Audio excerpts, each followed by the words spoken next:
Yo, my Vanessa, congratulations, Mavenito nene beji.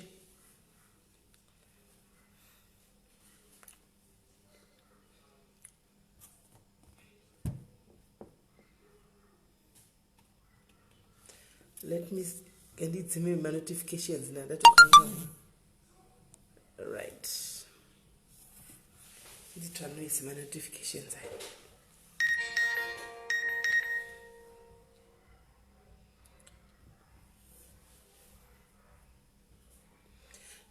Do you want to use your study? I'm waiting for the person to call. No, it's fine. You can go.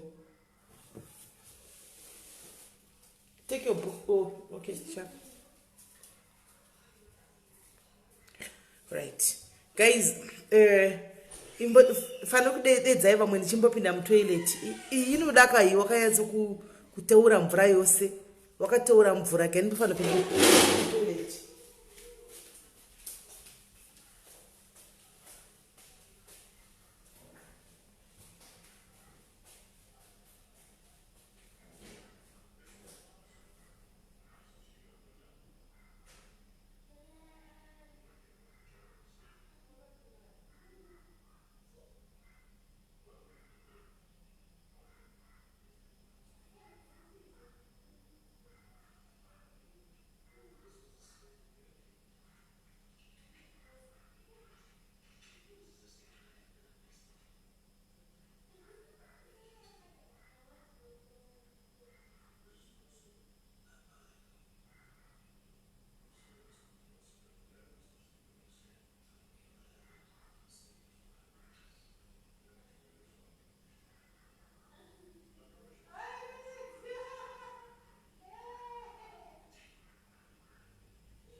Right, mazero ndokurumidza kudzinga ndiri mumwe nomustadi mavo nokurumidza kudzinga vana vamustadi mavo kuitira kuti ndimboshandisawo stadi yacho iyoyo because uku vanonditira noise ndikaenda kuvanita noise ndikaenda kuvanita noise saka munome at least ya Rita mukonyora mabheji anopuhana zuka. Right. Dedzai vamwe guys, dedzai vamwe kurumidzai kudedza vamwe tikunze kufamba nenguva. Kurumidzai guys kudedza vamwe.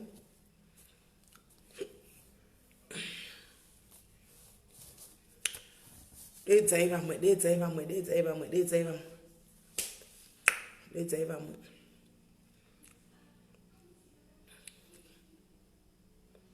Kaskai kudedza vamwe guys, kaskai kudedza vamwe, kaskai kufamba nebhora. Tinzwe kuti zviri kufamba sei.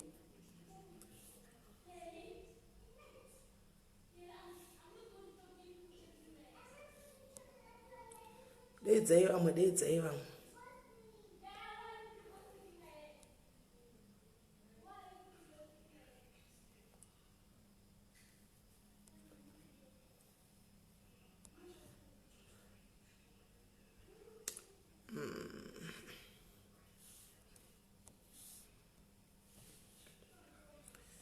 Right. Ndopotedza mad mina angakurumidze kufamba panapa. Ungachiti ndivadedze kana zvatanga. Right.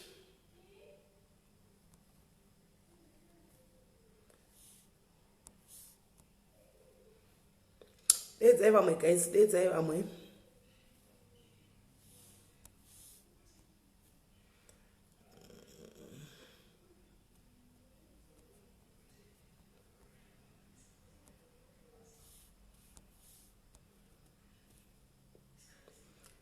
Tasara ne 16 people.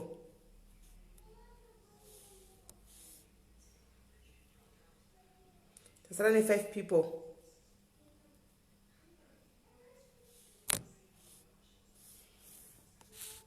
5 people chete. Right, tatodarika number. Right, maswera sei manheru mamuka sei kumativi nenyika nchiti aiwa ngatisangane pachirongwa chanhasi zvakare. Tiri pano pachirongwa chezuva ranhasi chaSis Melly, paSis Melly's Diaries chinoita muvhuro chitatu nechishanu choga choga. Tichikuvigirai vanhu vanenge vane manyaya dzavo dzakasiyana-siyana dzavanenge vachida kutaura vachisheya nemi. Asi mukutaura nyaya dzavo kwavanenge vachiita kudai so hakusi kungotaura nyaya chete kwavanenge vachiita kuti munakirwe. Panofanirwa kunge paine chidzidzo chinoitika pakutaura kwavanenge vachiita ipapa kuti iwe wacho unenge wakateerera uteerere kuti uwanewo something chaunodzidza. Anditi mazviona pane zvinhu zvavanenge vachitaura. Anditi maona. So no vuka, no camera. Right. So wana chaunodzidza, wana chaunobata pane zvinotaurika. Pano panoitwa ma real life talk shows. Vanhu vanenge vachisangana nemaproblems vanosangana mukati muupenyu hwavo. Asi zvinhu zvatinotaura sekuti hide me, haisi hide. Munhu anouya akazvimirira nenyaya yake achitaura nyaya yake kuti vanhu vachidzidza kwazviri my experiences. Probably there is somebody who will be in that situation, same situation, right? So the person gets to learn something from vanhu vanenge vachishare nyaya idzi. Not to say kuti tinoda kunzwa nyaya dzavo or no or what. No, the idea is for somebody for them to inspire somebody else, to teach somebody else something, to try and share their story so that munhu ari situation yakadaro yoyo gets to know kuti all right, I'm in this situation, how can I handle it? Maybe your situation you think it's bigger than everything else, you want to commit suicide or something. Obva wanyatsonzwa iumo wanyatsonati no, inini mwana tokutenda neyandinayo iyi yangu itori nani pane iyi yandasangana nayo iyi ikutaurwa neuyu iihombei. Antimaona. So that's the idea. Hapasi pekuti tinongoya pano kuti tomboya tozonakirwa todarika todii. So guys, chekutanga, let me put this across. No judgment. If you want to judge, woenda kumvenge iriko yakumirirai. You can go there untaura zvaunoda unojaja muchitukana naramai mashiko koko aiwa atinei nazvo. Animaona. Pano munhu anenge achitaura nyaya dzakakazvimiririra. So if you've got something to say, andika rather find words dzekutaura andika dzisingashaude kana kutuka umwe munhu, because it's not Sis Melly who will be telling you these stories. Mudzi wenyaya anenge atobuda pajekerere. It takes courage and guts andika kuti munhu abude pachinazotaura nyaya yake ega pano. Saka kuti tizowana vanhu vanenge vachidestroyera mashow vachiuya kuzoshauda kana kuzobhasha kana kuita sei, I won't hesitate. I'll just block you immediately. Ipapo same time I'll block you. Panapa we have to support each other. Kana tiri kubatsira zvisingaiti tinomubatsira andika in a constructive way. Anditi ine kuti nyangwe iye the person doesn't feel offended, right? Kwenda zvokuti tinenge tichingorasira mashoko zvatinoita kumvenge. Pano hatitambi yoyo. Tatigari tadi teyeuchidzana ipapo. Anditi mashona teyeuchidzana ipapo, right? Pano hakusi kumvenge, right? So muzuva ranhasi guys tine nyaya yema-sex workers. Makatiti ma-sex workers ndeaya atinoti muchishona handitika vanofamba usiku atinoti pachishona wedi rinondiremera kutaura patirega inidongo ritaura iwe vaya tinotizvo vechipambi vanofamba usiku handitika kachiti sex worker tinoreva vanofamba usiku vanoita prostitution handika for the purpose of vachibhadharisa for the loitering around nights for the purpose of prostitution. Vanopinda mbomira avarungofona mukoma masimba tichangotanga show makutofona imbotimirira imukoma masimba muridzi wenyaya asati atombotaura nyaya yake imakufona zvako pane dhasata zvakanaka nambotenga animaona. So ndivai vatinoti vanoita loitering around nights for the sake of prostitution handika vachibhadharisa mari vanotengesa stonyeni vatinoti vanotengesa muviri wavo handitika. So hatizivi kuti chinoda vatengese muviri wavo chii. Ndosaka taungana pano kuti tinzwe kuti zvii zvinoita kuti vatengese muviri wavo, kungave kufarira here kana kuti ingave situation iri kukonzeresa kudaro. Tonzwana ivo zvii zvavanosangana nazvo mukufamba imomo kwavanenge vachifamba uko, zvii zvinodaro kuti vadaro atimaona.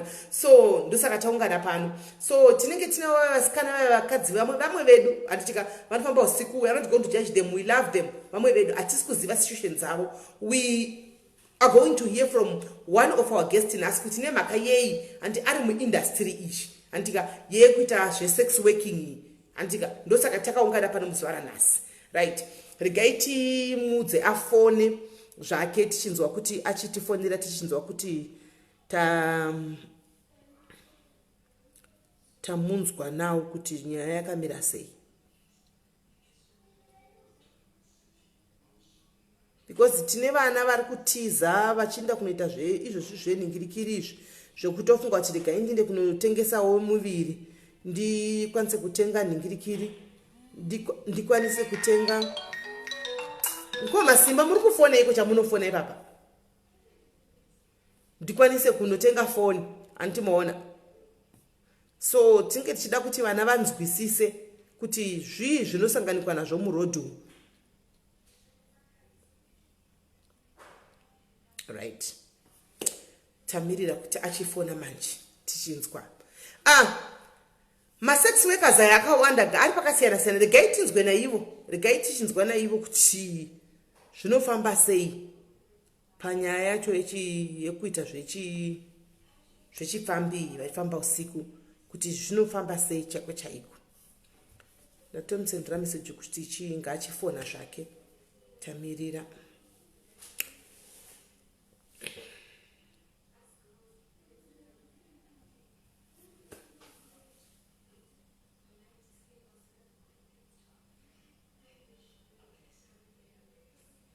Saka guest yatinayo yezuva ranhasi handika tichangoipa zita rekuti netsai, ndozita ratichangomupa rekuti netsai kumuprotecta wanditi.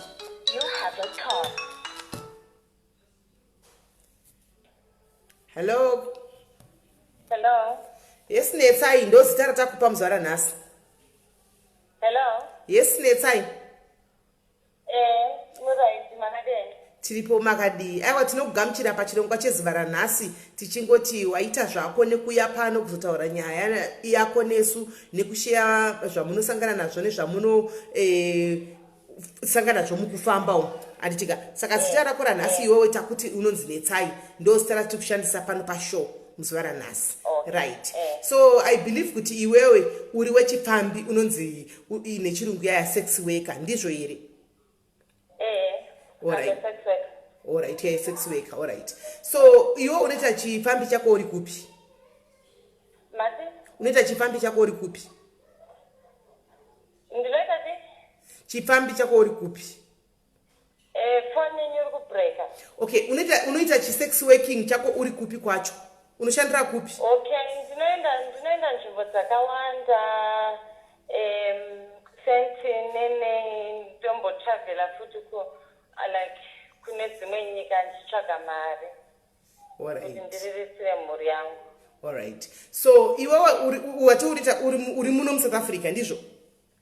Ndiri muno muSouth Africa. Wakapinda muno muSouth Africa gore ripi? Ndakapinda muno muSouth Africa ndatone 7 to 8 years. Okay. Saka pa 7 to 8 years zongo uri kungoita zvesex working izvi? Ndingoita zvesex worker izvozvo. Alright. Saka iwewe pakanga uchibva kuZimbabwe uchitoya kuno kwakatouya uchitozviudza kuti ndikutoenda kunoita zvinhu zvesex working kana kuti wakanga une rimwe basa rawaiita zvikaso. Can you tell us kuti zvakafamba sei kuti uzosvika pauri nhasi kuti uzoita sex working? Okay. Ini ndabva kuZimbabwe ndichiti ndinotsvaga basa sematsvagiro basa anoita vamwe remumba kana chero basa. Saka ndasvogamuchirwa nevamwe sekuru vangu vainditi Tarafu mamazuva anomborara panze nekuti vanga vasina mukadzi.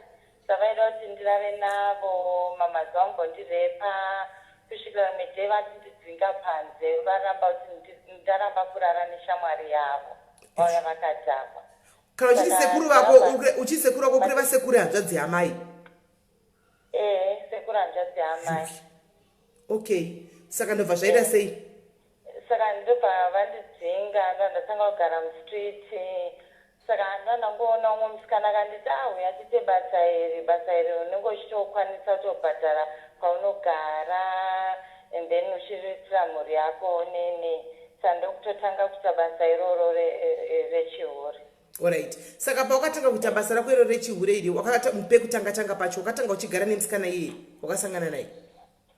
Ndakatanga ndichigara nemusikana iyeyo zvino ndazoguma ndakugara hangu ndega. Alright. Saka iwe kumusha wakasiya vana vangani? Ndine vana vatatu. Alright. Saka marriage wakambopinda marriage ukabuda kana kuti haunambofira waita zvemarriage? Aiwa ndina. Alright. So even pawakazenga wapinda muchihure apa basa rera wanga wafambira kuti uzotsvaga kunoku handitika wakabva watozongoti handichatotsvaki basa nakutongoita zvekungofamba hangu izvi kana kuti wakaramba kutsvaga basa asi harina kuwanika kusvika wangoti rega ndichingoita hangu zvichifambi full time? Basa rainetsa kuwana nekuda kwemapepa ende futi unosangana nevanhu vanenge vachikuti zvonui handikupe basa and then wachikapa basa papa utoende interview chaiyo wakutonzivhura makumbo. Saka zvangofanana nebasa randiri kuita ndosaka ndangoti rega ndingokontinua nezvandiri kuita koza hazvina kusiyana. Alright. Saka une 7 years uchiita basa rako iro rekufambako uchivhura kwemakumbo? Alright. So macharges enyu anenge akamira sei? Pane atinoti mashort time nema-hours depend kuti munhu wacho anenge achida chii nema-home night ekuti usiku wese unenge uchirara nemunhu wacho and then unobhadharwa mari yaunenge wataura kana asiri kukwanisa mari yaunenge wataura munongonegotiata woona kuti zvinoita here. Okay. Saka pakusangana nevanhu apa muchitaura nyaya dzemari apa pane mumwe munhu anambotaura naye masikati zvakaraita basa rechifambiri amboti pane pamwe pokutoti cheko munhu anobvisa mari yakati wandei than yaunenge wamuchaja oti asi handidi chikondomu ndoda kungopinda yeke yakadaro ndotongomupa because mari yake inenge yakawanda. Munosangana nazvo here izvi? Tinosangana nazvo ndozvakatowanda ende futi mari yacho yekubvisa kondomu inenge yakawanda saka vana vandinawo ende vese vari kuenda kuchikoro nerenti chikafu saka ndinotongoguma ndatongozviita because mari yacho inenge itoriwo naniwo than pane kondomu. Alright. Saka pamunenge mari yavo iwe wese ufa kubva pawatanga kuita basa rako rekufamba iri basa rako unoriona sei? Unoona sekuti riri kubhadhara here kana kuti harisi kubhadhara kana kuti ndezvekungo ifood hand to mouth ndezvekungoti nhasi wapuhwa wawana wadya watumira vana hapana chimwe? Raibhadhara ari kudhara bhadhari nezvinhu zvati wome tawanda muindustry saka mari dzacho dzashoma 50 rand short time usiku pamwe unotogona kutoendera kana 300 chaiyo nekuti hapana zvinenge zvaunenge uchitoita nekuda kwekuti unenge uchida kuzoketa for mamonthly fees emarenti nevana futi. Alright. Saka kana madays enyu akanyatsonaka chaizvo kuti nhasi muri kuti mashanda chaiko kuri kupera kwemwedzi pasiri asiri ma300 yamunenge mashanda munochaja mari penite? Kuchaja penite? Kana mazuva akanyatsokunaka chaizvo? Kana mazuva anenge araita like mamountains inogona kuchaja kana 800 usiku wese ichitobuda. Inobuda but vamwe vanonetsa vamwe vanoti vakubhadhara mari vapedza kuita zvavari kuita newe worohwa utorerwa mari iya. Unosangana nevanhu vakasiyana siyana panzapa. Okay. Saka ungatsanangurira here vamwe vanhu vaunosangana navo? Okay, I can see vanhu vari kuisa chii, vari kuisa macrying emojis vakawanda, vanhu vari kusympathiza newe chaizvo panapa ndaraitiri 700 so far. So ungati wewe machallenges kana madifficulties ekuti munosangana nawo muchibasa ichi ndeapi? Madifficulties andosangana nawo akawanda Sis Melly. Like pane imwe customer yangu inowanzouya hayo paanenge achirara newe handiti anenge ada kuti unge uchihukura sembwa kana kuita sekiti and then paunenge uri busy pepa unenge uchitorito because anobhadhara hake mari tori nandi anotombonipa kana vese kuma 1.5 ikokoko but ndomuona once in a blue moon. And then nevamo vekuti anokuendesa kudhina and then vapedza utanga kuti ndimamire mwiri wese achizvizora ndosangana nezvinhu zvakawanda vamwe vanotokumanikidza tokurepa uchinyatsoona kuti munhu uyu utano hwake unenge usiri nani, but hapana pamwe unenge tori kudonto ndendiri kumba kwake. Saka matiziro acho nene panenge pasina and all. Alright, sorry ako munin'ina ndamboseka panyaya yekurapa. Zvinototisiso hakusi kuseka kuti ndaseka hangu kuti dzimwe nguva tinonzi ukurai zvangonditira fani. So kana saka kana uyu sezvo iri customer yako ndenditoukura kutanzi ukura sembwa ikose dhongi zvese izvozvo ndozvinenge zvimutenooni ende ndikazvito zvakanaka ndinowedzerwa ndinopiwawo tipi pamusoro pane ende ndachaja iyoyo. Saka iwo that means unenge unotopangwa kutoti kuri masikati papa ukatoona mbwa otoitevedzera kuti unyatso kunoimpresa customer kuita kuti mari inokuti ukamuimpresa chako chaiko mari inobva yawanda. Hausatomubvunza secustomer yako kuti ine mhaka yeuzvi.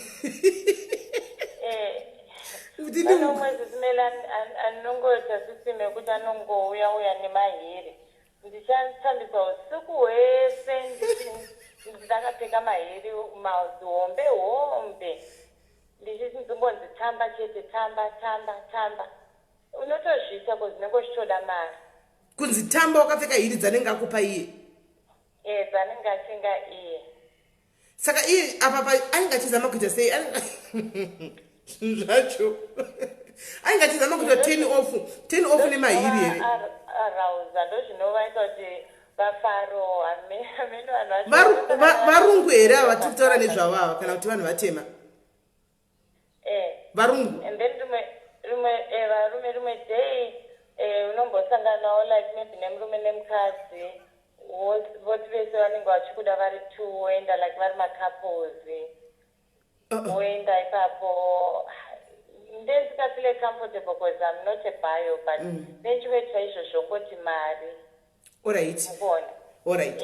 Ande paishu wati kune murume nemukadzi ingotatodzidzawo zvimwe murume nemukadzi vanotosvika vakuaproacha iwewe kuti tiri kukuda handi kunanja mukadzi uya murumewo ndomupawo zvaanenge achidawo.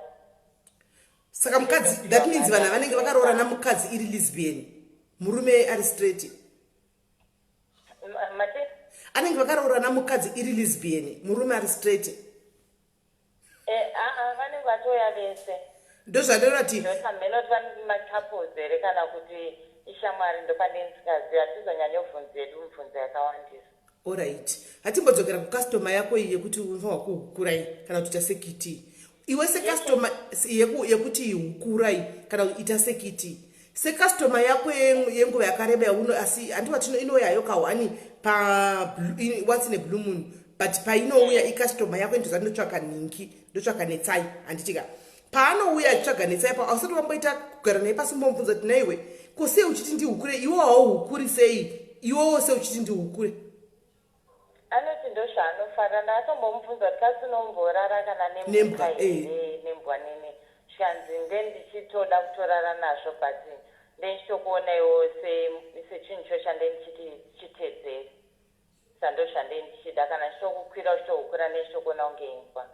Saka anenge ari munhu wechirungu uyu murungu uyu varungu here kuti vanhu vatema murungu. Saka vanhu vese vatiri kutaura ava vanoita izvi varungu ava havasi vanhu vatema.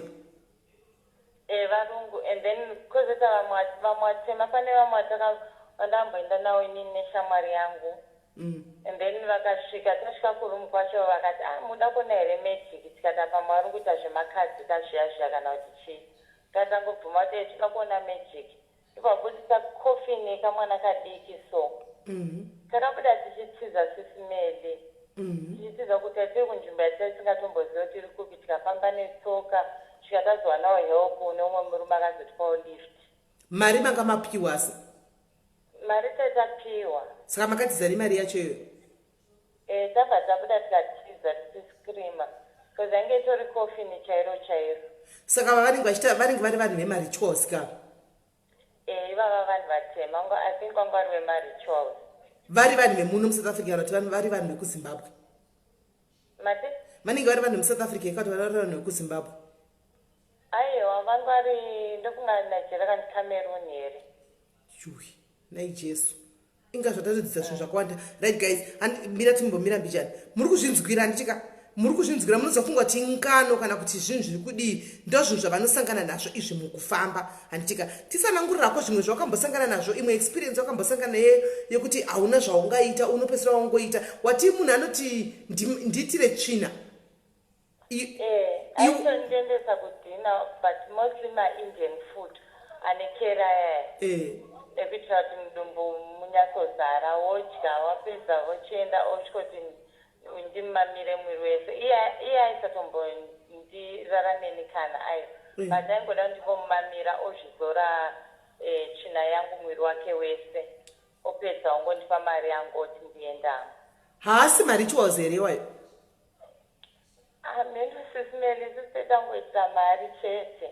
Kwamuzotyi here kuti maybe kana ari marituals zvinogona kuzokuaffecta in the long run? Ndichitya but zvekuita hapana. Mari mana tinangokada kuti unganize kuti uite something aitombounganize because maproblems anenge achingouya akawanda and inini vabereki vangu vachivapenyisa ndenichivatumirawo mari hamungoziva situation yekuZimbabwe. Alright. Saka varume vachengeta vana futi. Alright. Varume vechiZimbabwe ava munombosangana navo futi? Tosangana nawo but maZimbabweans kuomera. Anogada kungobhadhara mari shoma but azhinji zvacho hasi maZimbabweans azhinji zvacho ndo vanenge vachitoda nyoro zvitonzi ndokuwedzera mari ngatise nyoro ndokuwedzera mari ngatise nyoro. Iwo maZimbabweans ayo? Mati? Iwo maZimbabweans ayo? maZimbabweans tosimbosangana nawo Haya. Ko masituation ekuti imimi pachenyu pachibasa penyu muri ve-sex worker, ma-sex workers makadaro munomboita here dambudziko kuti pachenyu vasikana imimi munoita kakumakana here kana kakurovana kugwa kana kuita sei matemana nemabhodhoro munombosangana nazvo?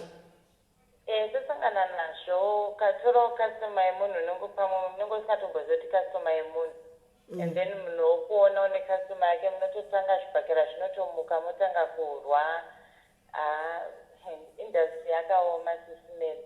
Nango like mabasa atombonomira mustreet ukamira pakona yemunhu unogona kunesana kuti nemunhu. Okay. Saka munhu nemunhu ane kona yake anotomira pandozikama kuti apa ndipaningi. Saka in other words kutaura kuti muindustry menyu kunotoriwo futi nemabhuli ariko mabhuli senge kumvenge kune mabhulika saka kumaindustry kwenyu kunotoriwo nemabhuli ekutoita ndisikama kuti nhingi akapinda anovharisa bhawa. Mabhuli ariko wokutotanga vanotogona kutokunyepera kuti customer yangu otobhula osiorowa ipapo odhaisira woenda nemunhu. Vanenge kumira kwangu kurima uko kunototyisa hako but ndendisina choice. Vanenge vari mabhuli ekuZimbabwe here kana kuti mabhuli emuno South Africa kana kuti kune dzimwe nyika?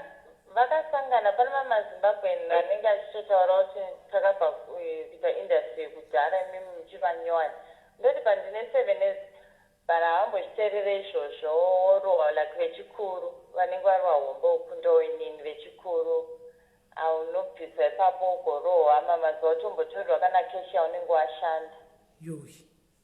Right. Saka imimi kuindustry kwenyu kwamunenge muchita muri kuita industry munojoinawo here funeral policy kana kuti munoita zvokandana mutambo kana kuti mumwe nomwe anongozvionera? Mumwe nomwe anongozvionera. Problem yekuti isusu ma-sex workers hatina kunyanyobatana. Alright. Ndo problem. Saka umwe nomwe anozvionera but panozongoitikawo futi like maybe kwashaya wanofasa handiti pamwe tachimuziva tinodonata edu mari toviga umwe wedu oenda kumusha. Okay. Saka makatowanda zvokudaro zvokuti mari munhu wekumusha akafira kunoku munogona kutoraisa kana 15 to 20,000 kuti munhu aende kumba? Takawanda tisingatomboiti. Alright.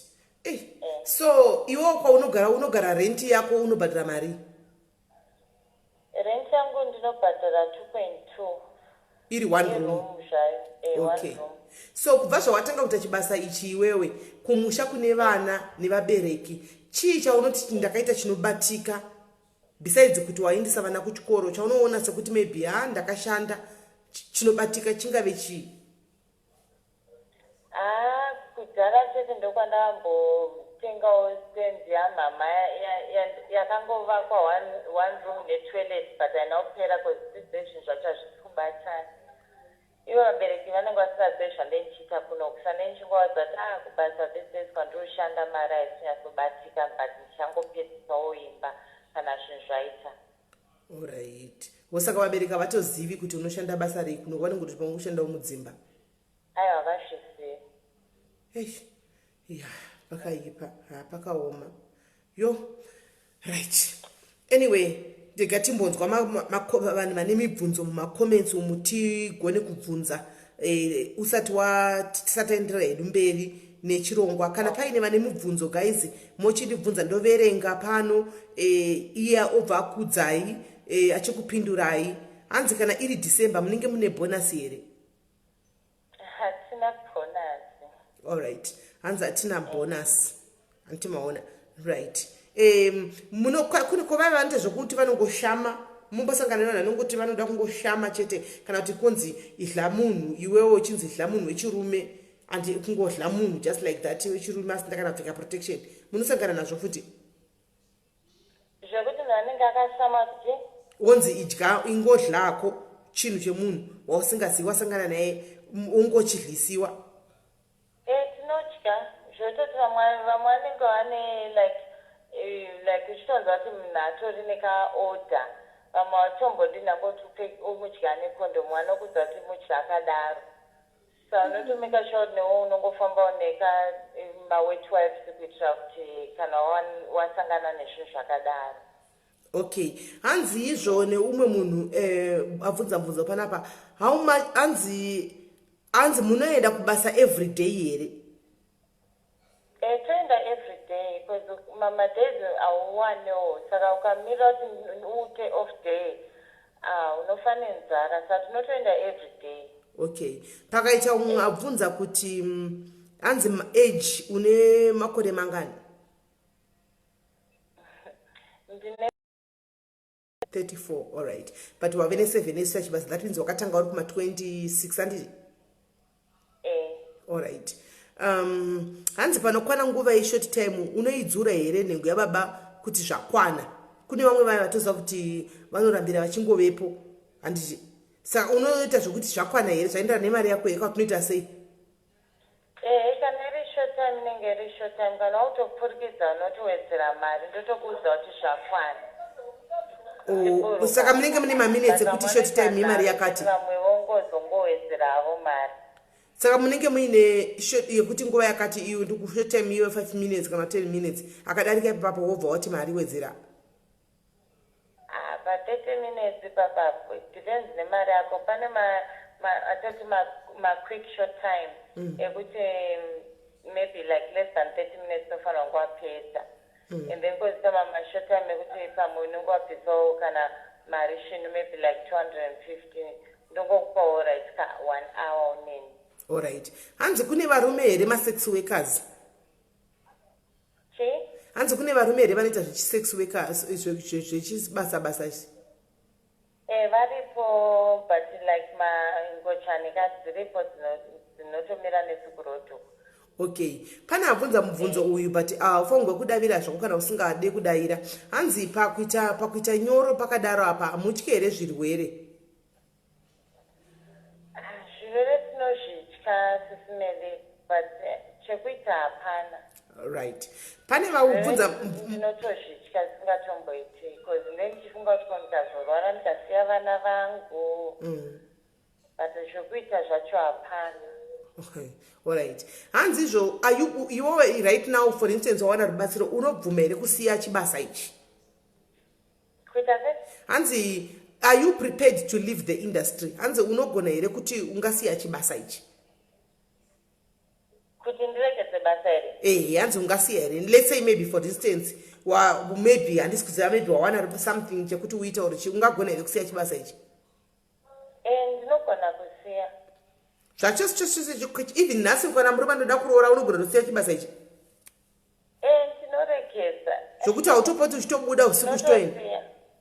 Ndinotodawo kuroorwa. Okay, kupa nyaya yemadrugs apa pane vamwe vanotanzi munotanga madya madrugs straight kuti munyatsoita performance yakanaka, especially panyaya dzekunzi maybe kana kuti munhu achida kudyisa kana dhodhi kana kuti kukurana kudi. How far true it is? It's true. Pantori nevamwe kutoti vanotoita everyday madrugs nene, but ini nangu hazvisi anotokumanikidza kutoti totanga tatoita madrugs tomwa zvisine doro tozoita basa redu, saka ndinotorovawo zvinenge zvichirohwawo panguva iyoyo. Shit. Yeah. Mere kuti ungarara ne2 varume panguva imwe chete. Mazuva anotomboya vamwe 3 vese vokubhadhara mari dzavo, unenge unawo musame room navo vese vari 3 endavo. Umwe achiita vamwe oitawo ngari maybe mukati mangu umwe pamwe ndichimudya umwe pamwe ndichitambisa neroko vachichinjana kudaro. Alright. Hanzi, what are the risks that comes with this job? Hanzi, tsaona dzamunosangana nadzo kana kuti tingati zvamunosangana nazvo zvisina kunyatsomira mushe panyaya yechibasa ichi chii? Zvakawandisa. Vamwe vanenge vachida kana kutokurepa kumashuro uku chaiko chaiko. Like 3 months back pane pandatombopoza ndatoita breakdown. Umwe murumewo anotanga ari kunyika kupi. Agondimanikidza kuguma kundisa kenduru kumashure kwangu uko nene achinditsukirira kuti waindichiita kabasa aka, but mari yangu anga atondipa hangu, but zvinorwadza. Yatombogara 1 week ndisiri kuenda kubasa, moyo wangu uchirwadza ndichingochema everyday. Saka hanzi imimi muchibasa munozoitawo here yamunoti boyfriend? Yatoti chi? Boyfriend, yautototi iyi boyfriend yangu. Maboyfriends anonetsa pachibasa pakuzi ukapira wangoita boyfriend munhu hachatombokupi mari. Alright. Saka ndakutoda hake mahara nene ukuyo unenge uchishanda. Varume vachimuzirestete. Okay. But vamwe vanoitawo laki rekuti anobva angobvisa muchihuru oita boyfriend yomuchengeta utogara naye. But kashomosangana nevanhu vakadaro. Alright. Saka imimi pamunorara nevanhu vakasiyana siyana apa pacho unenge uchiri pane pamwe pauti unotombosangana nemunhu anotombofarira kuti mafeelings apa aita apa nhasi ndanakirwa munhu uya chero usingamuzivi. Kuti ndasangana nemunhu wausangana naye kuti nhasi ndanakirwa chero usingamuzivi ako baba vandigonera. Ndosimbosangana hangu nevakadaro kuti uyu anonyatsogona zvototi anenge atori favorite customer yangu yekuti nangu akasvika ndine umwe munhu ndogona natosiya kwezi ndozvati ndechinakirawo kuti achindipa mari. Asi unenge uchidawo kumbofarawo. Okay. So hanzi roughly pamwedzi roughly mari yamunogona kuti mungaita imimi uchiiverenga yese ingaita mari? Roughly pamwedzi kana kuti mwedzi wacho wangu uri right wangu uchishandikawo ka. Roughly ndosvisa kana ma 3.5 koko kuma 4,000 pamwedzi. Zvino ukasvika 4,000 iwe wacho unobhadhara rent 2.5. That means wobva wasara nechi and then ndotumira kumba kana 1.5 zvangu yabva yapera usina kutenga chikafu. Ndofanira ainini chikafu ndendichingodzvingiridza pete akashoma kutenga magurusari. Okay. So iwewe pachako pane paunokuzokutengera chikafu futi. Alright. Iwewe pachako pane paunotombogara pasi anditi uri wega uchifunga paya kuti ini ndikasiya chibasa ichi kuri kuti ndikawana zvakati zvekuti ndiite paupenyu hwangu chibasa ichi ndinosiya. Chii chawakambofungira chaunoshuvirawo kuti ukawana chimwe chinhu unosiya chibasa ichi? Ini ndosimboshuvira kuti dai ndikawana even like customer chainoshandipa mari akawanda ndofarira kubika stereka ndovhurawo kitchen yangu yande ndichitengesawo chikafu chinenge chabikwa neni like maybe ka small restaurant andabasati kavhurirwa kupi but as long as there's something chinenge chindipa income, I would wish that in my life. But kungohweshawo zvisina. Okay, saka unotogona kuzvokubika, utori nepashoni yezvokubika bika izvi. Ndinogona zvekubika, ndinogona singatomboiti. Alright, saka now okay, mira nimbopindura uyu. Hanzi after 7 years you should be charging better prices. You are now a pro. Prada, Gucci, I think she said it from the start kuti ndakaita mari pekutenga pashaka zviri nani. Ndakazanawo ndakatenga stand ndikavaka one room. And particularly zvino industry yavo ine ma challenges ekuti vawandisa. Competition too much. Saka pa competition paneva competition ma prices anodzika. Umwe anotouya kuti kana 20 rand chai. Handiwaona. Umachiti achitenga na 50 rand chaiyo. Saka iwo kuti uzotaura zvokuti anzi 1000 haibudi munhu anoenda kune we 20 rand. Because zvinhu zvakafanana izvi. Zvine zvakangofanana. Alright. Saka iwo wakambotogara pasi ukatamba calculations kuti restaurant yako iwewe yaunoda kuti chishuwo chako at least utange small like kutengesa akati restaurant utengesa masipahlo anditi matoti makota muno ayaya. Kana chitaura restaurant ka tikutaura chinhu kuti utangire pasi andika you can't haungogoni ungochanga chihombe restaurant inenge ine ma ice cream machine inenge tikutaura chinhu pekuti pakona pekuti maybe unogona ngotengesa ma chips wotengesa kana kuti makota handiona ndichuma drinks anditi wakatomboitawo here wakatombogara pasi ukaita budget kuti zvingadei mari kuti utenge zvinhu zvakadaro. But okay, not really like makota. Inini like in food kwandiri it's like art handide. Zvototi ndikaona like my customers kuti like anogona nditora like for maybe like 3 days ndirumba kwake or somewhere. Ndinotobika zvokutoti anondifunza kuti ko why usingabike, you know, zvimwe zvimarecipe zvandongoita ndega from musoro mangu.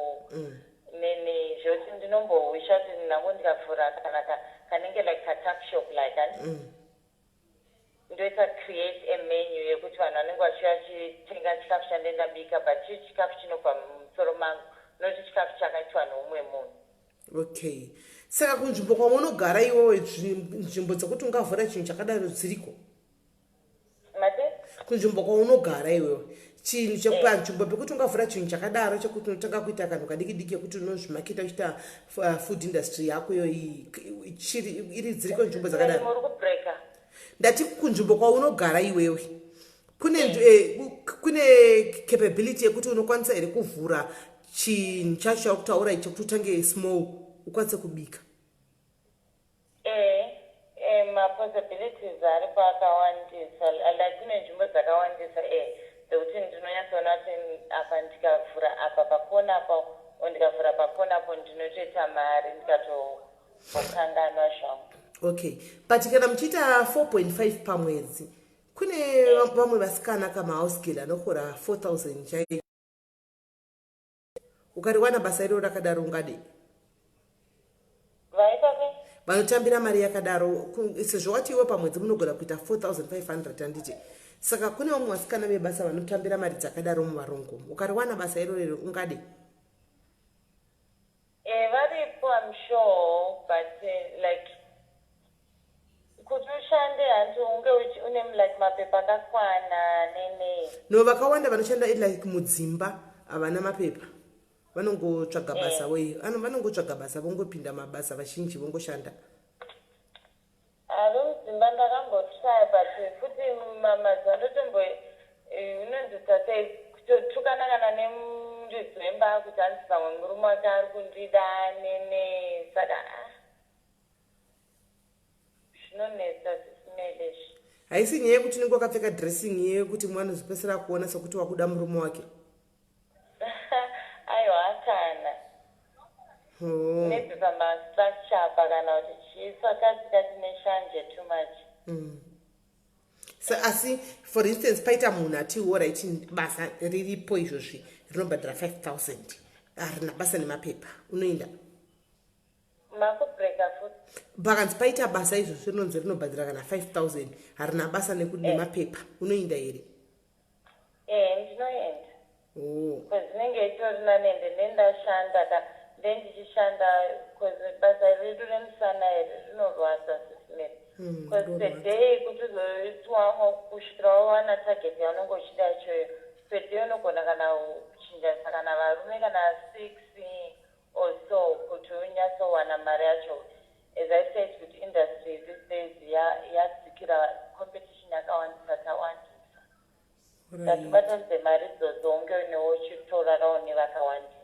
Saka pana December pamakatoenda kuZimbabwe kumusha?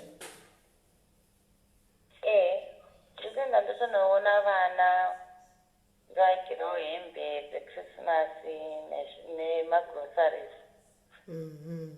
Okay. Because abereki vangu vanofanira ndonyatsoshanda igenuine job. Okay, right. So guys, kana paine vamwe vane mubvunzo mungabvunza henyu mubvunzo, asi uyu mwana wedu munin'ina wedu wekumusha handitika chizvarwa chekuZimbabwe handiti, and ndofunga tanzwa achiti akauya muno achiti ari kutsvaga basa. Sekuru achigara nasekuru, sekuru vake ndodzame vakapesera vakatanga kurara naye, vakuchirara naye vakapesera vakuti neshamwari yavo ichirarawo naye handichimaona kusvikira azotiza akanzi nemwe kanogara mustreet akazonzi nemwe musikana hande kuchibasa ichi. Isituation kai, right? Munhu akasiya vana 3 kumusha antimazviona. So guys, inini chandoda kungoapila kana mutaunza guest achingazvipira kuya kudai haangouyi, anenge azviwira pano panyaya yekungoti regai ndinde kunotaura nyaya yangu pamuda ndinowanawo rubatsiro. Ataura kuti akariwana basa rinobhadhara mari iyoyo ane vana 3, mukadzi ane vana 3 kumusha, kuna baba kuna mai, vanototarisira iye havatoziviwo kuti anoita basa remurodhi handiti mazviona. Anokwanisa kubatsira nebasa anzi chibasa ichi ndinosiya because chinorwadza. Ndofunga marisks acho mamanzwa guys ekuti vanosangana nezvakaita sei murodhomu handika. Zvakare kana paina anodawo kubatsira mukadzi uyu handika kuti amubatsirewo handiti. Vana vako vane makore mangani? Vana vangu muhombe ane 9 and then umwe ane 7 and then mudiki wacho ndiye ane 4. Saka ava 2 ava wakatovaita watove muchibasa ka vadika? Ndaitoshanda nditori nenhumbu dzacho ndaichitoshanda. Saka wanga wamboita boyfriend ipapo? Aiwa Sis Melly, mazuva anti macustomers anenge atoda kuita neni nyoro ndendichita and then munozomuudza kuti ndazobatsira nhumbu ongokuti hauri hure nene. Sara kweuyu wekutanga baba wacho ndakawana mubasa redu iroro but vanomboedzawo pavanenge vakwanisa kungotumirawo mari. Saka uri kundiudza kuti vana 2 ava ndeve kuchibasa uku? Ndeve kuchibasa Sis Melly. Saka vana ava vatozivi vana baba vavo? Vatoziva na baba wavo and then nenokuti ndechikofungidzira pamwe ndiningi. Haunawo sure? I'm not sure. Shame. Saka unongozopesera birth certificate rako iwewo isenemi yako pa birth certificate? Vanoshandisa senemi yangu vese. Okay. Hanzi Kola anogara kupi Sis Melly? Kola ari muJoburg handiti? Ndiri muJoburg. Kola anogara muJoburg antimaona. Kola anogara muJoburg guys. But anyway manzwa patori ndambudziko riripo pane vana panapa. Pavana varipo panapa asi after iko zvido after waita vamwe vana 2 wakazomboishandisa here mubayiwa madhepo kuchiisawo manoplant or chi kuti usabatire nhumbi idzi sezvo marisks evakondoma ariko? Ndakazoisa no plant. Alright. Kushandisa for family planning isheshi. Alright. So guys, para ti no judgment anditika entatino kutuka. So tati guys kana aripo akane hembe dzevana ava vana kune vana variko ava vane 9 years umwe ane 7 years umwe ane 4 years anoda kubatsira mukadzi ushu kuti tipe ape vana kuZimbabwe uko guys. Uyu ndo mukana wachona kunonzi roko runopara ukaropafadza than roko runogamuchira. Ngatimbokanganwai zvokuti maybe ari muchibasa ichi nekuda kana kuti dei akabuda kudhara kana takadai. But guys imagine kuti pa 4.5 pamwedzi uchiibata haiungani kamari because uchiibata nhasi apa chikafu mwedzi uchipera wabhadhara rent kumba kuya kuya mafoni anenge achipinda uchinzi tiri kuda chakati uchitumira handimaona unosara usina chinhu paunotangazve kuti ndakutanga kuti ndakunganidza zvemari mwana ari kuda chakati washandazve nhasi watumira mangwanazve kwai chakati baba namai vazivika vari kuda chakati iwe wachonawo uri kuda ujira rekufuga uri kuda chakati handika veduweka inini ndikungoti panapaka ngati ameno ngatingoitai mwoyo kana pane vanoda kubatsira mukadzi uyu kuti asiye chibasa ichi yedream handika nderekuti akawana chikona hanzi makastoma angu anditombobiti ndikaita 3 days ndiriko ndikabikira unoti ne mhaka yeusingabiki but unfortunately sekuti customa inenge inongwa murodhi havadzikwanisi kumubatsira kana nesendi rekuti vamupe mari kuti chitangowo something akatangira samwe pakona padiki diki pekuti anongotenga zvinhu zvake zvokuti ndakubika iko zvino guys maybe this will be better handimaona zvinoita nani handimazviona other than kuti tingoti tauya panapa tanzwa nyaya yake tanzwa kuti anosangana nevanhu vanenge vachiti hukura osangana vanoti tizorema tuzvi handimaona pasina chiripo saka I know kuti there are still good people out there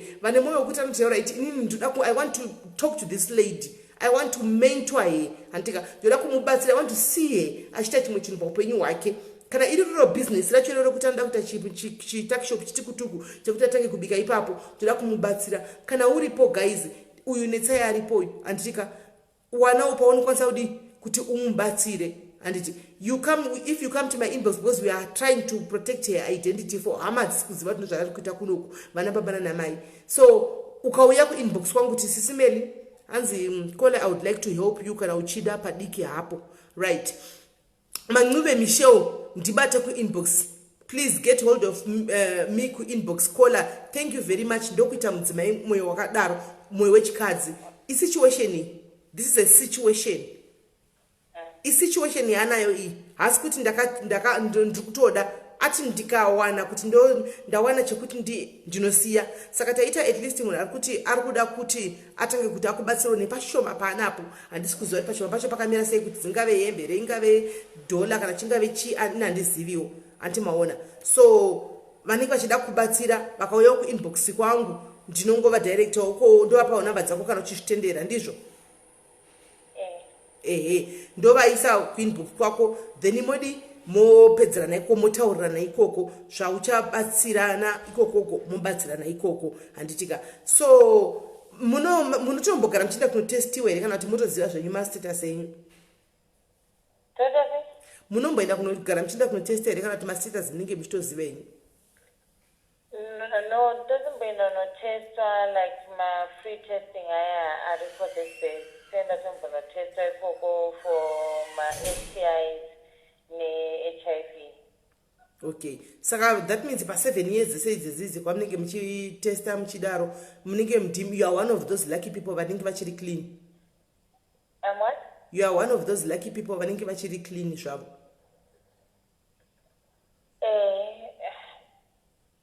Like matesta angu faina kabuda zvakashata but hapana zvekuzviita. Wakabuda zvakashata?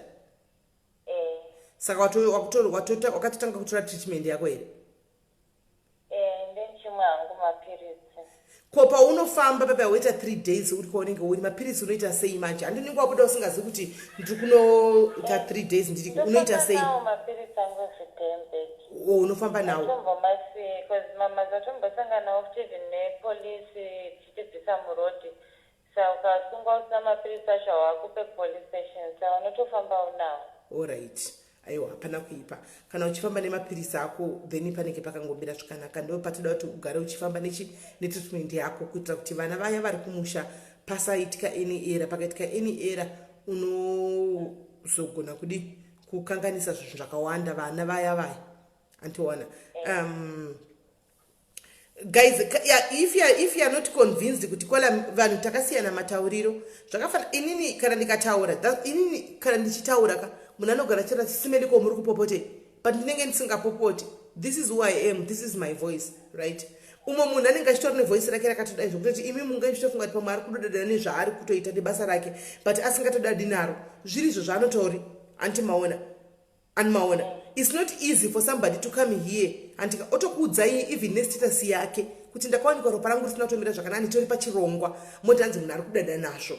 Ngativei nemwoyo guys. Ndaona comment ya apa yomwe munhu apa handika it's not easy kuti munhu angoya mose panapa muzikana hatizivi tese including inini wacho hatiti handitomuzivi handimaona ongoya pano kudza kuti nditori kutoma hangu mapiritsi angu then moti hanzi arenge akadada nazvo kune munhu anoda nechirwere naimi.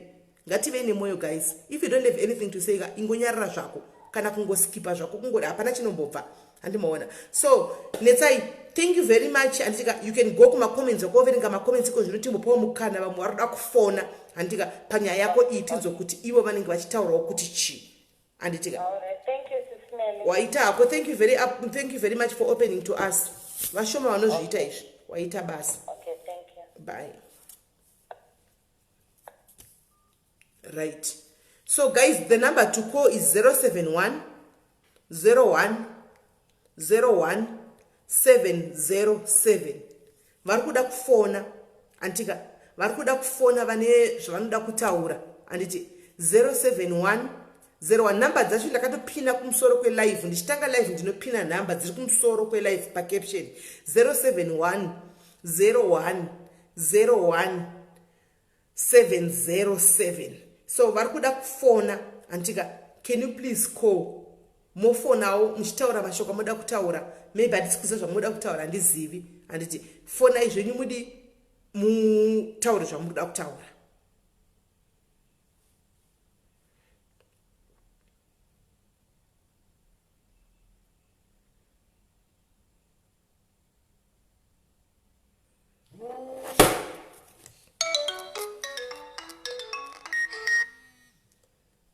Hello. Hello? Hello. Hello, Sis Melly Day. Takateerera. Hello? Takateerera. All right. Netsai. Achiri pere mwana wangu. Arimo. Netsai ndetwa mkoma masimba uri anzazi yangu iwewe. Ndechekutanga. Wanyora pasi. Anzazi. Kwaaswi ndipindura sei. Aiwa adrop apinda muma comments. Saka ave muma comments saka anenge achikunzwai imi mava pafoni. Okay. Chibere pasi. Next time tuna ma conference calls. Conference calls. Next time Sis Melly Day. Kana moda zvema conference call moto nditengera imwe foni ngoma masimba monditumira kadzita foni nhatu. Chipopera makapa. All right. Next time nzazi yangu. Ndikoma masimba. Vanoliseka, vanotishora, vanongachitamba neni. Right? Asi vanondida vanolvesawa. Inini nyako ndaitirira nzvezi yako. Handizveri. Ndatienda kudaro. Chakakosha kune vana vako vatatu. Wakatipa upenyu, wakatipa future. Right? Saka ini ndaremerwa nenyaya ino. Ndoita sei? Itsai. Ndakuite nini? Namba dzangu dzeWhatsApp. Chitsvaga wewe letsewa chomweki. Ndakuyera kabato mukono wangu we 150 rands. Maita basa. Thank you maita basa mkoma masimba. Thank you very much. Thank you very much. My love nema likes for mkoma maraba. My love nema likes for mkoma maraba. Mkoma maraba vati ndinoda kubatsira one 150 rand kuti maybe to just to atinga feel dream rake 150 rand. So tinokutenda mkoma masimba vedu isaiwa my love nema likes vedu we chakanaka mukaurungwi munyu. Aiwa thank you very much. Arikumwaya my love nema likes. Aiwa thank you mukoma masimba mwari vakuitira zvakanaka tinokushora henyu tinoseka tinodika but when it comes pakubatsira mwoyo wenyu chaiwo chaiwoka hakuna vanhu vane mwoyo wakadai. Vanongachitamba neni. Ndimukoma wevanhu. Ndiri mukoma wevanhu. Vanongachitamba neni. That's fun. All right? Ndinoplaya role yasekuru paFacebook. Ndiri sekuru wacho. Saka netsai number 2. Chitini ndiri kusponsor show airtime yeshow iyoyo yekuti paripite Sis Melly baba. Mukoma masimba vakapromisa havasati vasponsor zvavo. Show yanhasi yasponswa naEddie 10 ndiye asponsor show yanhasi. Mukoma masimba vakapromisa kuti kubva pavhiki rinouya mwedzi uchipera for the next 3 months ndo vachinge vachisponsa show inoyi ichindirira mberi. So mukoma Masimba nditendereiwo kuna Vhuka Zimbabwe ati netsai ndibate, ndoda kubatsira kuti utange business rako. Ndivhuka Zimbabwe. So mukoma Masimba muri mukoma wenu, ndi mukoma wevanhu, nditendereiwo kuna Vhuka Zimbabwe. Isaka mutende kaibo kutsura Vhuka. Mfana wangu. Vhuka kabo kutsura. Asada wenzi kwesisa. Apindure kana message yangu. Apindure. Right? I'm na wangu yeye. I don't know why. Mwenda wonu wako audiwo. Kuru mukuru anga egare pungwa. Right? Otherwise, thank you Vhuka my brother. Washua moyo wangu mbako. Waramba kukunda nono asina mazino. Nakuchallenge wale mazino wacho. Wale mazino maite ibanyangisa. Anzi yakunyepa azina basa tukune vana 3 kumusho. Yeah. What have you done? Vana. Yes. Vana. Right? Kulinya ine sara wacho. Ubate Sis Melly no kwa WhatsApp ya. WhatsApp mnakaipa kudara. Ananditsa kuti ndignore. Ashoni kwa angry face. Fakana kacha sangani. Inside, I remember your angry faces. She used to give me angry faces, man. That's all right. I was like, boss. But if I don't pay that, Mangwana chopping out this. Anyway, let's say, don't worry, man. Get my WhatsApp. You know, 150. Open my shop paper, job big up. And I'm shopping a paper. Is it Peps or Popo? A Pep store. A Pep. Mpupi momo. Open a Popo or Tengra, man. 3 was wrong. Kakuna is the jail shop. Jata. Something like that. Right. Jet shop. Gas. What are you going to go? Let's say thank you for sharing. I'm showing love, representing one way. I'm the first one for you inside. When you're a pastor, they are working out. They don't motivate me. Aiwa maita basa mukoma Simba chirega timbopa umwe mukana mambofonawo ndimaita number 1 kuvhurira tinzwo vamwe vakuchema vanhu vari kuAfrica vari kuchema data. One more thing, hey, but one more thing, one more thing. That put the problem wrong.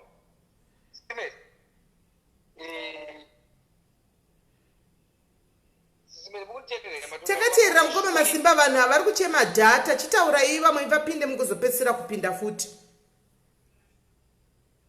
Change your attitude towards me. The way you talk to me,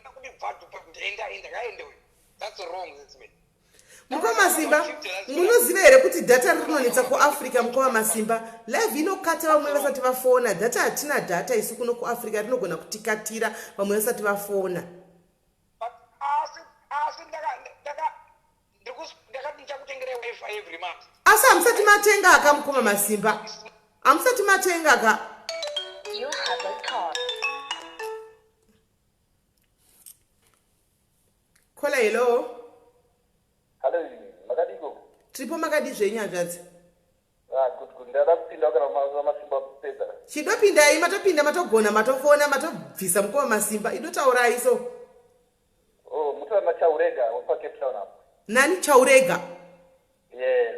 All right. Sis Melly regarding teteneli subject yamabasa yakakosha zvokuti nekuti kune vamwe vanopinda apa vachikuita zvimaprogram zvine basa rese but apakabva ndasitateerera inhasi zvanozvisatisika zvonzwa ichokwadi zvandibata zvokuti dai vamwe veZimbabwe tangobatana taunasisa vati ngavaita sei ndozoto kunasisa pane mama zvimwe zvatinonzwawo kune vanoita vari kushudhi yavo yavo ndokuti ndokudza kuti kana usina condom regedza isingave mari inodii because mari yauri kuwana ya 3.5 to 4,500 per month it's not worth it. Exactly. Ungotamisa mwiri wako apa considering the fact kuti vane vana daiva ivo pachavo daiva nzira kuti vana kuti vana ava vana vabereki havana baba anoona opinda mufudhi yavo zvavachiziva kuti no ini condom mberi pasina condom hapana izvozvo ichokwadi vana sine but azvisine yazvo vandibara sisava tinongoti sisa savai makadaro sisine program yenyu muchibata masubject ari very important zvatifadza zvokuti zvatibata zvokuti ngatibatsirei vanhu sisava ndizvozvo saka muchabatsirawo here hanzvadzi ya ndichaona ndichaite sei pakati papapa ndikazoku ndikaite sei. Alright. Ndinongozokupai namba yanhingi chete manifonera neprivate ndachazongokupai namba yavo kuti muzotaurirana muzongo kana mawa chida kubatsira muzongobatsirawo. All right. Thank you very much. Maita basa nzvadzi. Okay, bye-bye. Sharp. Right. Kana pane vamwe varikuda kufona anditika ngavafone zvavo mukoma masimba vadona asi vane 150 beyavanayo mukoma masimba paita mukoma masimba paita vhuka Zimbabwe paita mukoma masimba paita vhuka Zimbabwe so far paita handisi kuti ndevapi vamwe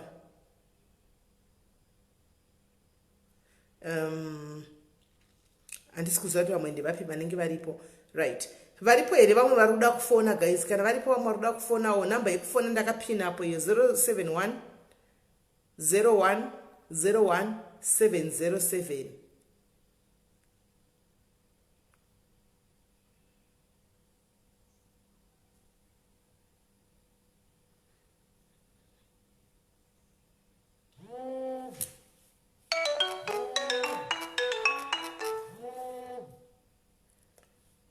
Kola, hello. Hello, Kola. Kola, hello.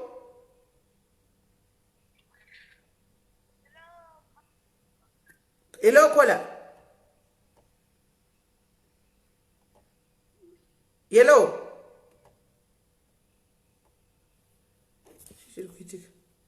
Kola, hello. Hello.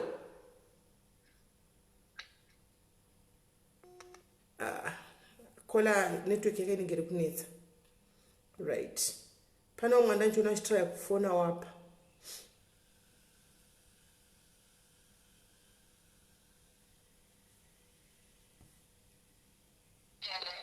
Hello Kola, maswera sei. Taswera. Rukunzwika. Rukunzwika. Oh, okay. Ndangachida kuti pane ma-comments andaona evanhu vanga vachijaja about kuzvara here kuti ane vana vakawanda and she's doing it recklessly. Do people realize kuti kune vamwe vanhu vekuti nyangwe akashandisa contraceptive ipi hazvitoshandi and then they end up having kuti vafanira kubviswa chibereko. You have a call. And the number call. You have a call. Ish. You have a call. Hello. Hello. Yes. Edwe vanhu kana muri kufona ka fona ine WhatsApp calling musafone ne straight because mukafona ne straight ka muri ku override ma calls.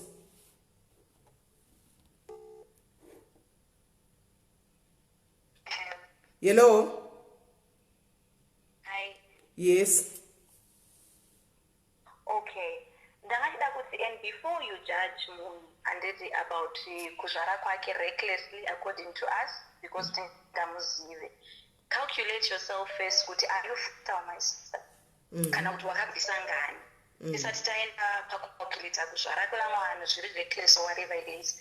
And I also wanted to say nyaya yechihure Sis Melly, to be honest with you vamwe vedu takazongonzwirwa dziri nyasha chaidzo. But me personally, I was quartered to going street. Okay. Pane ma-situations ekuti anokutuma, I don't think pane munhu anomuka oti today ndikuzvipira kunovatwa nevarume 50. It's hard, guys. Dealing with one man himself is hard. Now you can imagine dealing with clients, vamwe vari this and that. I don't think that business is easy. So before we judge, I think let's put ourselves in a situation hakuna munhu angazvipira kunoita that kind of a job for no reason. Pane zvitoripo. And before you help her also, I'm not trying to discourage anyone from helping her financially, but I think she should get some sort of counseling because basa riya rinonetsa kusiya futi. kana wanga wajaira kuti uchipedza kudai watotambira mari yakati anozozvikwanisa here zvekuti awana ajob kana kuti apiwa finance vanhu havazoite disappointed here adzokera to because it becomes a hope like an addiction. It's like kana wajaira kubonyora kuti uzongoregera. It's not easy. So I think she should get counseling, then get financial help if she's. You have a call. You have a call. Hello.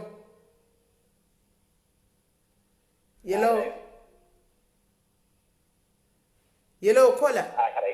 Yes. Yes, can you hear me? Yes, I can. I just want to say good evening to you, Sis Melly, and a very good evening to your viewers and listeners. Masquerade say, and Sis Melly now is put on us pretty. It's fun. So fun, baby. Did it bore? Say. No, very well. I just want to say thank you very, very much for not only a wonderful program, but I think it's turning into even a more educative program, really. I want to sympathize with my sister, sister Nesai, if she could possibly, obviously, after this show, get hold of us. Like I said, we have got a few pennies, 1 or 2, 3 pennies that we have put aside as Vuka Zimbabwe group, and we'll see if we can try to help her with what she proposed earlier on, and hopefully, maybe if all goes well, we'll come back again on this program and obviously prove that your program has actually brought some successful stories, fruitful stories, and at the end of the day, we probably have a very positive outcome. Thank you very much, Fuka. Thank you very much, my brother. May God bless you, my Itabasa. Thank you very much. Yeah, that's what I say. Thank you, Sister Melly. Just keep the good work going, and may the wonderful Lord bless you. And above all, we want to pray for that sister's protection. I think that is what is really important, because about how can you pray? Anything can possibly happen. So let's continue to pray for these people and for their protection. Yeah, because the more we take them, the more we take them out of the street, the more we are also making our country better. I'm sorry, Sister Melly. Can you kindly say that again, please? I'm saying the more we help them, is the more that we are contributing to our country to make it better. Oh, sure, most definitely. Let me not expect hardly someone else for now, but may God bless you, Sister Melly. Thank you. All right. Thank you very much, Fuka. Thank you. All right. Ndivuka uyanzi tine program yatinayo tine mari yatinoisa asset aside yevuka Zimbabwe muka Zimbabwe, saka will definitely help this sister of ours, and then they'll come back here vachiziva kuti vasvambisa sei anditi maona. So varipo here vamwe vachada kufona. Ndataura hanzi navuka vane mari yavo yefoundation yavo inonzi Vuka Zimbabwe muka Zimbabwe yavanayo, saka vari kuda kubatsirawo sisi ava handitika kuti vafulfile dream ravo.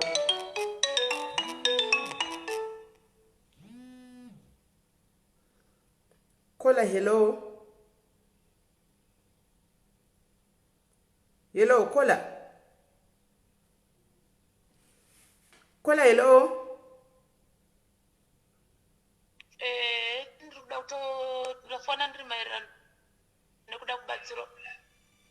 Taura yini? Ndafona ndiri maererano nekuda kubatsira. Hello, muri kundinzwa? tiri kukunzwai.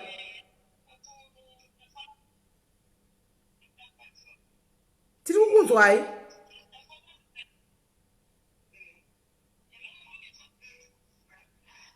Ndafona maererano nekuda kubatsira musikana uyu. Ndoda kumubatsira nekuti ndakambenge ndiri padambudziko rakaita seraanaro, ndakanga ndatoluzawo hope paupenyu. Ndaluza hope paupenyu kudaro ndakangofunga kuti solution ndeipi, rega ndiitewo zvekutengesa muviri wangu. Asi pandakatengesa muviri wangu ndakangotengesawo zvimwe zvezvekuti ndaisazvifarira but zvaindirwadza semarwadziro ndofunga zviri kumuita. But ndachida kumutaurira kuti iye sekutengesa kwaari kuita muviri handiti dai tsvagawo imwe mari uchiiswawo pasaidi sezvandakaita ndakatsvaga mari ndibva ndatanga bhizinesi rangu rekutengesa masunbeats ndakatanga kutenderera masikana vandaishandawo nawo muno mujobek ndeva ndotopota ndichitotengeserwa mapefumi iwayo maroo-oni zvii nezvii asi inini ngandibate panhamba dzangu dzewhatsapp idzodzi ndomupawo 200 rands. Thank you very much. Pandiri kumiti ndiri kuda kuti asungirirewo aise pasaidi ajoinawo zvekutengesawo zvinongoitawo zvandiri kuitawo izvozvo oregedza kutengesa muviri ngaaitire vana vake anotibata panhamba idzodzi alright 200 rands. Thank you very much Kola maita basa. Thank you. God bless you. All right, thank you. All right, guys. Thank you very much Kola vatanzi inini ndakatosvikawo pakupindawo mudambudziko rakadai ndikatengesawo muviri nenyaya yesituation hanzi but ndakasvika pakuzvaindirwadza ndakasaka ndikasungirira mari yangu ndakachitanga kuodha maperfume kozvo ndakuchitochitengesera vamwe vandaimboshandanda navo kuchibasa chekumira mustreet ichochichi maperfume iwaya hanti maona saka hanzi Kola ndichakupawo 200 rand kuti usungirirewo pasaidi uwane chekuti uitewo. Mukoma masimba imbopayo vamwe chance vedu way. Mukoma masimba sure aisi yenyu muri one vedu way.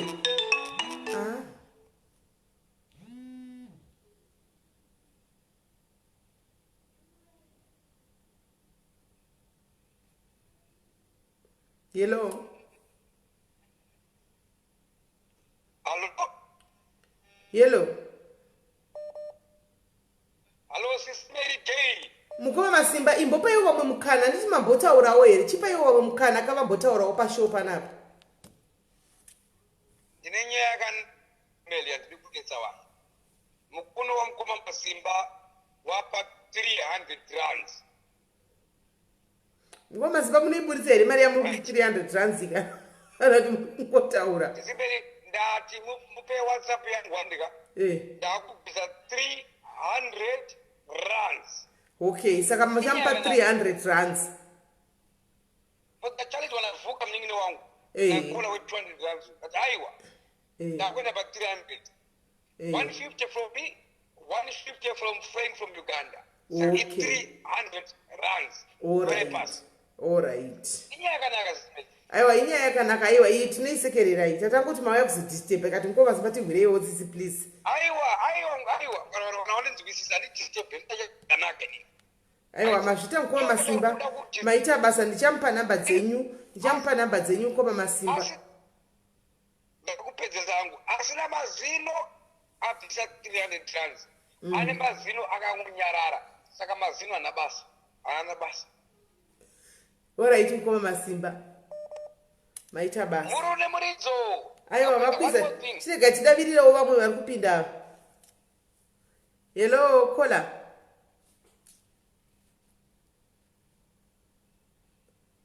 Kola hello. Kola hello. Kola hello. Hello Sis Melly muri kundinzwa here? Takukunzwa manje. Ndiri kuti ndoda kubatsiro hangu Kola avo kana vaine. You have a call. You have a call.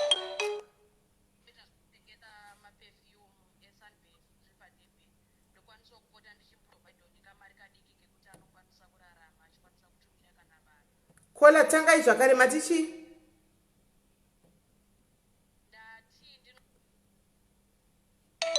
You have a call. You have a call. Makuru zachari kuwanda.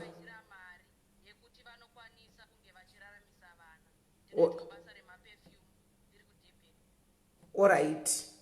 Saka mondibata ku inbox. Ndokwanisa kumusponsor nepashow. Alright. Maite yenyu medwe vatengese vanokwanisa kutengesa maperfume senge iwaya muri kutengesa ndikona makaisa pa profile picture yenyaya. Anotengwa manje. Can you believe Sis Melly?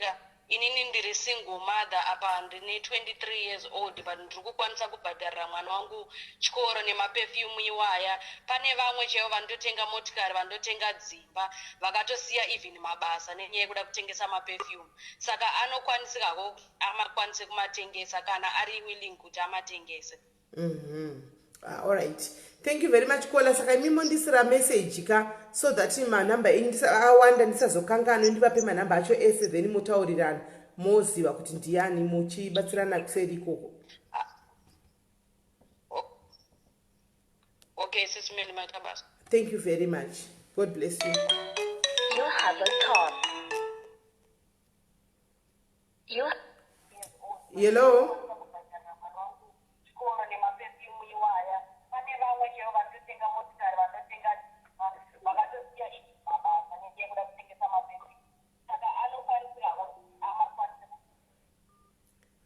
Kola vari kutifonera vakaisa foni imwe yavo kuti vanzwe zviri kutaurika apa zvino tinovanzwa sei zvacho. you have Hello. Hello. Yes, Sis Melly. Muri sei kola? Tinofara makadiko imini. Aiwa tiripo zvedu. Mimi ndivakupa advice kuna sisi wangu ava. Ya, chikuti sisi ngawachiregedza kunyanya kuuraya ava. Ngawachikuurayawo picha. Alright. Wangu kukwanisawo kuprotectawo kuti zvanye zvisingakurerukirawo picha. Ya, at the same time ngawaregedze kuti wo give up. Kana waona kuti zvakurema ngavangogara vasiya. Manje vakasiya kabasa kuvana vachavodyei vasati vawana chekuita.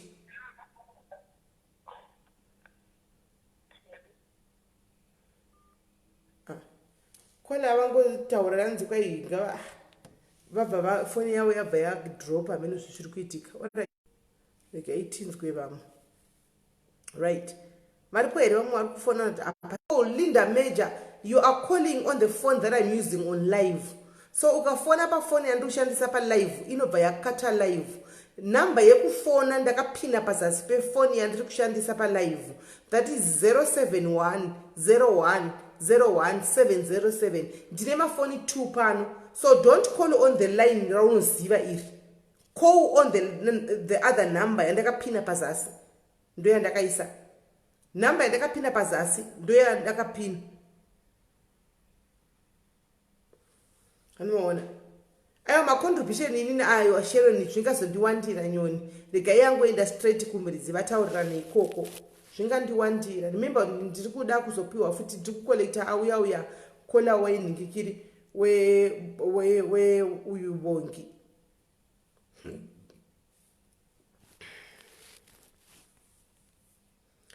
Linda, I know you are trying to call, but number to call nakapina pazasapa 071 01 01 707. Don't number ikufona. Kwete number kwete yaunoziva iwewe. I'm using another phone because ukashandisa phone yandiri kushandisa iwewe tinobva tadonha pa live tomboita zvokutaura. Andimaona vari pere vamwe vari kuda kufona guys kana pasina tipedze zvedu live.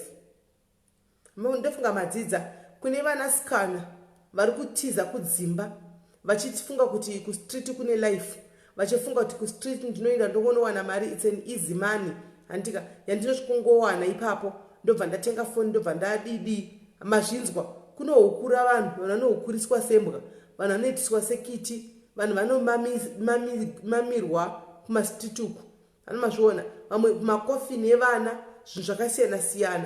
Kumastreet kune ngozi dzakawanda dziriko. Kune vana vari kufunga kuti ndigaitiza vabereki kudzimba tichienda kuita zvinhu zvakadai so mustreet umu. Chifunga iruviri mazvinzwira nakola. Kola izvozvi right now zvinhu zvinotomunetsa kuti osiya sei akutsvagoma restart. Unorohwa kune mabhula ariko ukamira paposition yemunhu pane mabhula anokukiya kuti wamira panzvimbo dzedu ukanoenda kwatora client chero isiri yake kunonzi client yangu ikana ashaya musiwoyo anotokumamisa nezvibhakera handika kuti atore client idzodzo. Saka akusi nyore kwamunenge muchitiza kudzimba uko muchiti muda kuenda nemi vakadzi vari mudzimba vari kutiza varume muchiti muri kuenda kuchihure. Musi wamunobatwa nevarume mukadzi full time chiindai kuchihure kuya ndokwamunenge makunzi chiindai, ndozvamunosangana nazvo izvi. Saka zvinani kugara nemashurugu enyu, garai zvenyu nemashurugu enyu, anokutengerai chikafu, anokutengerai jira rekupfeka handika muri mumba imomo.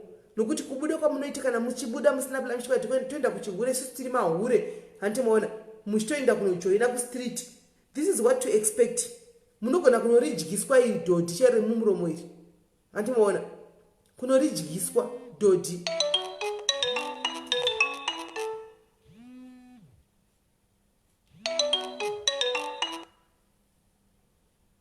Kola hello. Hello kola.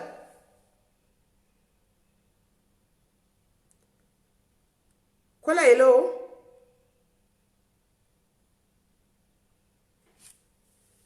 Kola hello. Yeah, network ya kola yakunetsa. Makadi yenyu kona.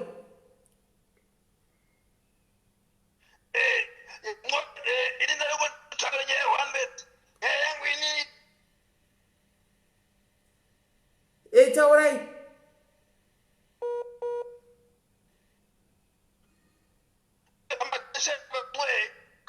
Very careful because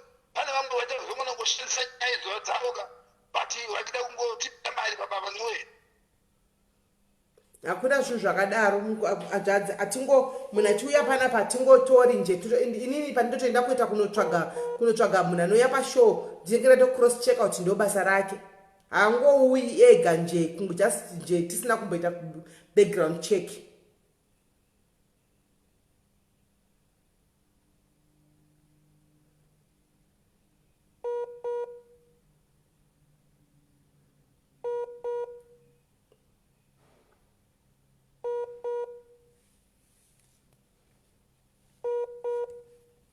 Havana network kola.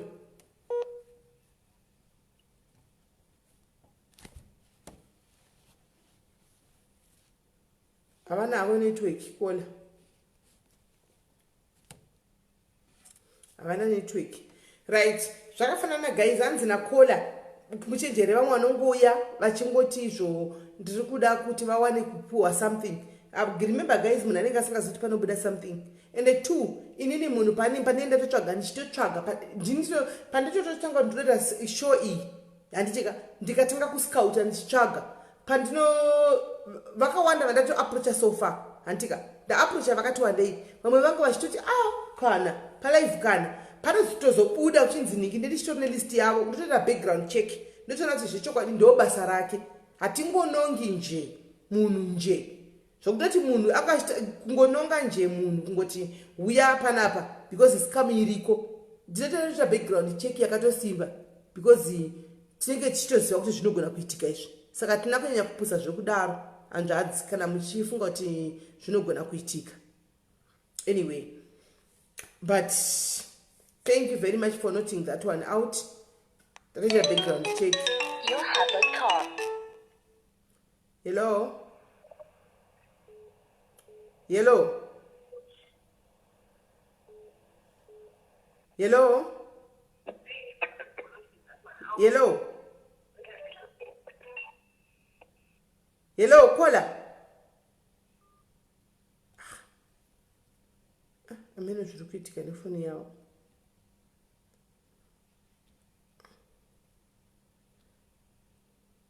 Andimaona. Ameno zviri kuitika nefoni yavo. So yeah guys, varipo here vamwe vachiri kuda kufona ndo nyaya dziripo. Vakadzi variko, vakadzi vemudzimba mazuva ano ndirikunzwa statement ramuri kutaura vakadzi vemudzimba anzi shiri yakabvuta rekeni, shiri yakabvuta rekeni 2020 inoyi, shiri yakabvuta rekeni, shiri yakabvuta rekeni, shiri ngaibvute rekeni muchiziva kuti mune pamakamira mune pamakatsigira.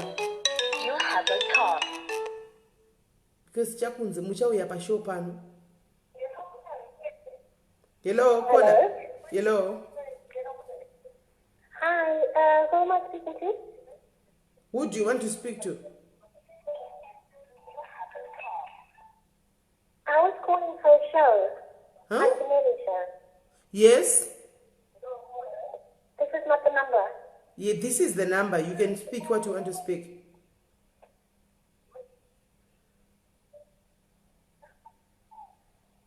No, I was calling, your show because I wanted to just say that, prostitution is the oldest profession And I think that while we talk about these problems, we should try to also talk about how we can protect these women. Mati?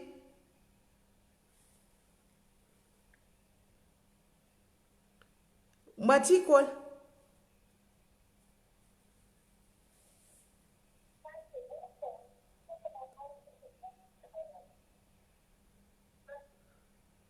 We should also try to protect the women as well, like finding them places they can be so that they can be safe. Oh, we must try and find a place so that they can be safe. Yeah, because they come across so many things, and they are, as you said earlier, that they're bullied, and everybody treats them not very well. And I think that in some way, yes, exactly. Because we always talk about, that they're out on the streets and they have no protection. Somehow, if we found some protection for them, so that those that continue with the whole thing can still do it. Kola saka imam gonishona.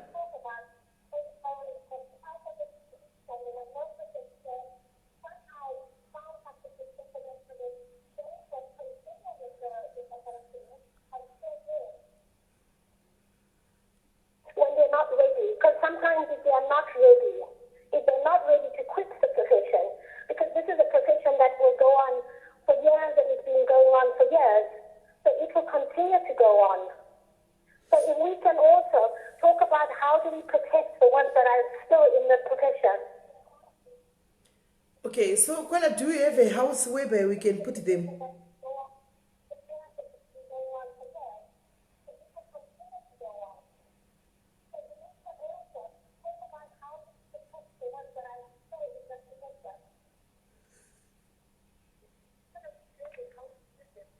Kola? No, not really, but you have sponsorship. One could really find sponsorship. I mean, in the same way you're finding sponsorship for them now, one could also try and find protection for them, in the form of sponsorship and other people. I'm talking about that we don't forget. It's a good thing. What you're doing is a good thing. But I think we should also look on the other side of it, because there are still people that are still in the profession and want to stay in it. Okay, I hear you, Kola. But now the problem, do you know the problem? We don't even have sponsors on this show, Kola. We get data from you as individuals. If you don't pay for my data, I don't have data to do live. So at this stage and time, where can we get a house to put all these sex workers? It's too early for us.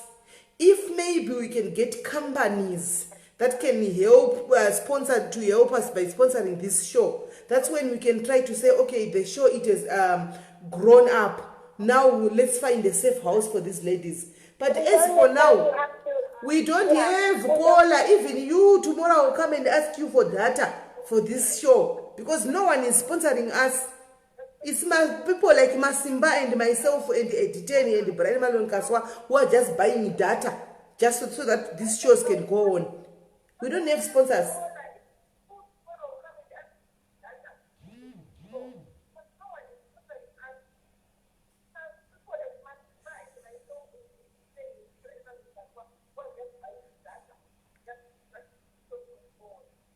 No, I understand it. I understand exactly what you're saying. But at the same time, I'm just saying, in time, to bring up this topic as well. Because there are people that are going through this, and there are people that stay in it. So we don't necessarily have to ask for sponsorship now, but begin to talk about these things. Kola, are you in diaspora?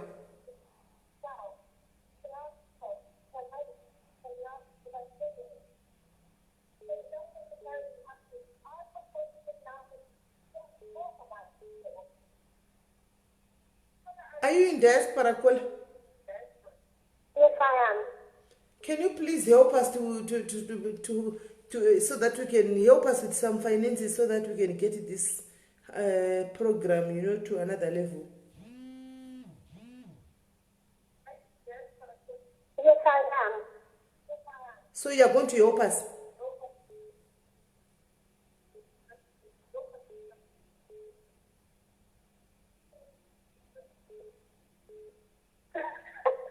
Yes, yes, honey.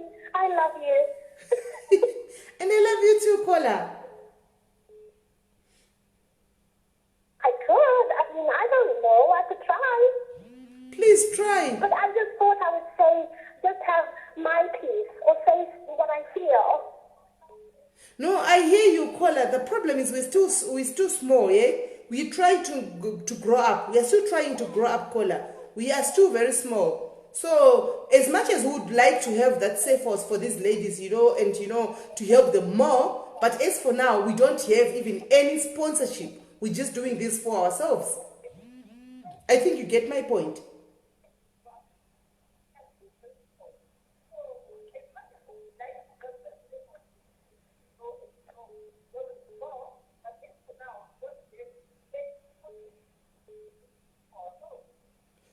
I know. Yeah, I get your point. But maybe we can talk about that another time. Because I don't know. I don't know if I could help right now. I just thought I'd call in and say you're doing a good job. And I just think we should, it's a very good topic. And I think we should just try and help the other women as well. Yeah, if we can, then most probably we'll try and help, as many ladies as we can who are also in the same industry. But remember, this show just started in January, so it's still a new show.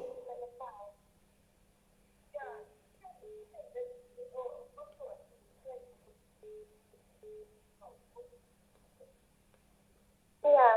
And by the way, my name is not Ramai Mash or whatever her name is. My name is not Ramai Mash. Or your name I is. don't know who she is. Or your name is Little Ramai Mash. What is your name?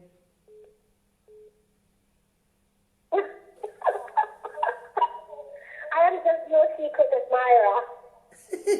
You're a secret admirer. Okay, my secret admirer, you must start by, sponsoring for this show so that you buy data.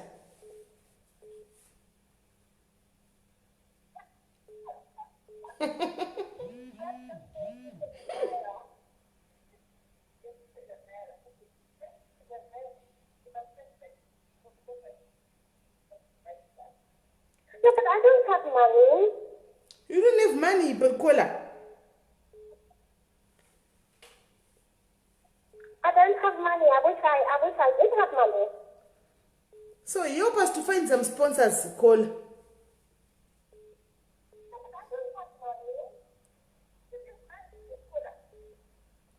No, I don't. I wish I had money. Help us by just trying to find some. Yeah, we can talk about that. Okay, yeah, we can talk about that. Talk about that. Yes, let's talk about that inbox. Thank you very much, Kola, for your valid points. Anyway, I'll just put them into consideration as well. Thank you very much. Love you, hey?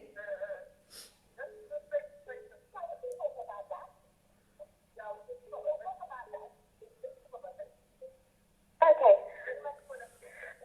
Thank you very much as well for all the work you're doing, and thanks to the Zimbabwean community. I love you, Ndinokudai spirit. Okay, thank you very much. Nesithi nokuda zvokuti do.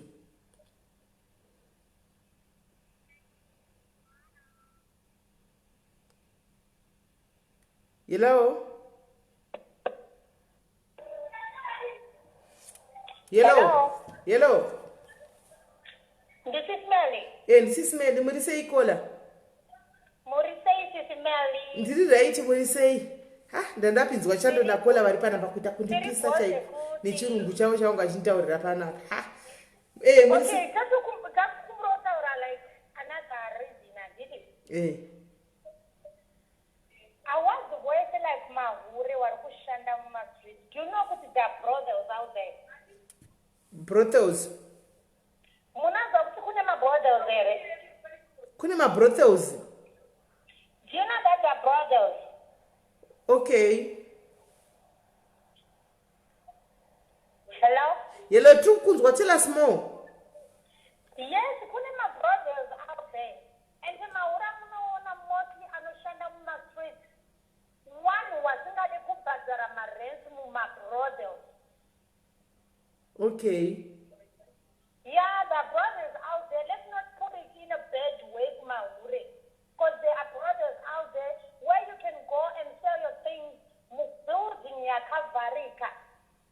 Okay, saka imimi muri hure rinotengesa kubuilding yakavharika.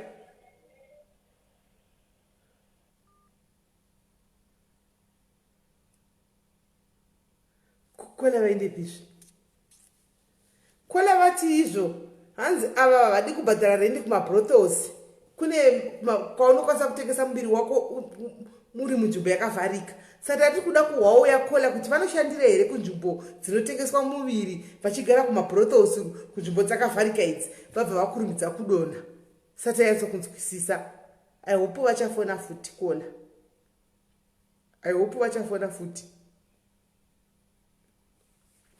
Regai tinzwe kuti pane vanoshanda mune zvakavharika ava nevanoshanda panze ava zvakasiyana here. Chihure chicho chinenge chakasiyana here kana kuti kungovhura makumbo zvakangofanana. Ndozvanachida kuti ndivhwisise kuna Kola. Zvino Kola vakurumidza kudi kudonha kumabrothels kwachi kumabrothels kuchiamene koko anomaona. Right. So zvacho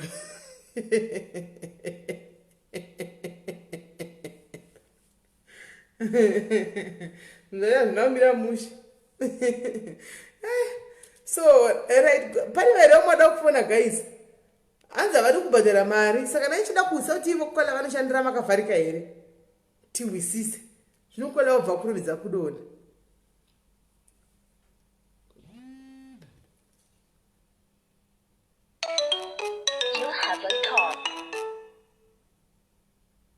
You have a car. Hello. Hello. Hello.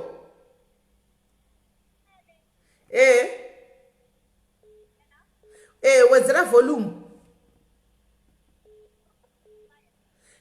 Kata ufone futi. Kata ufone futi.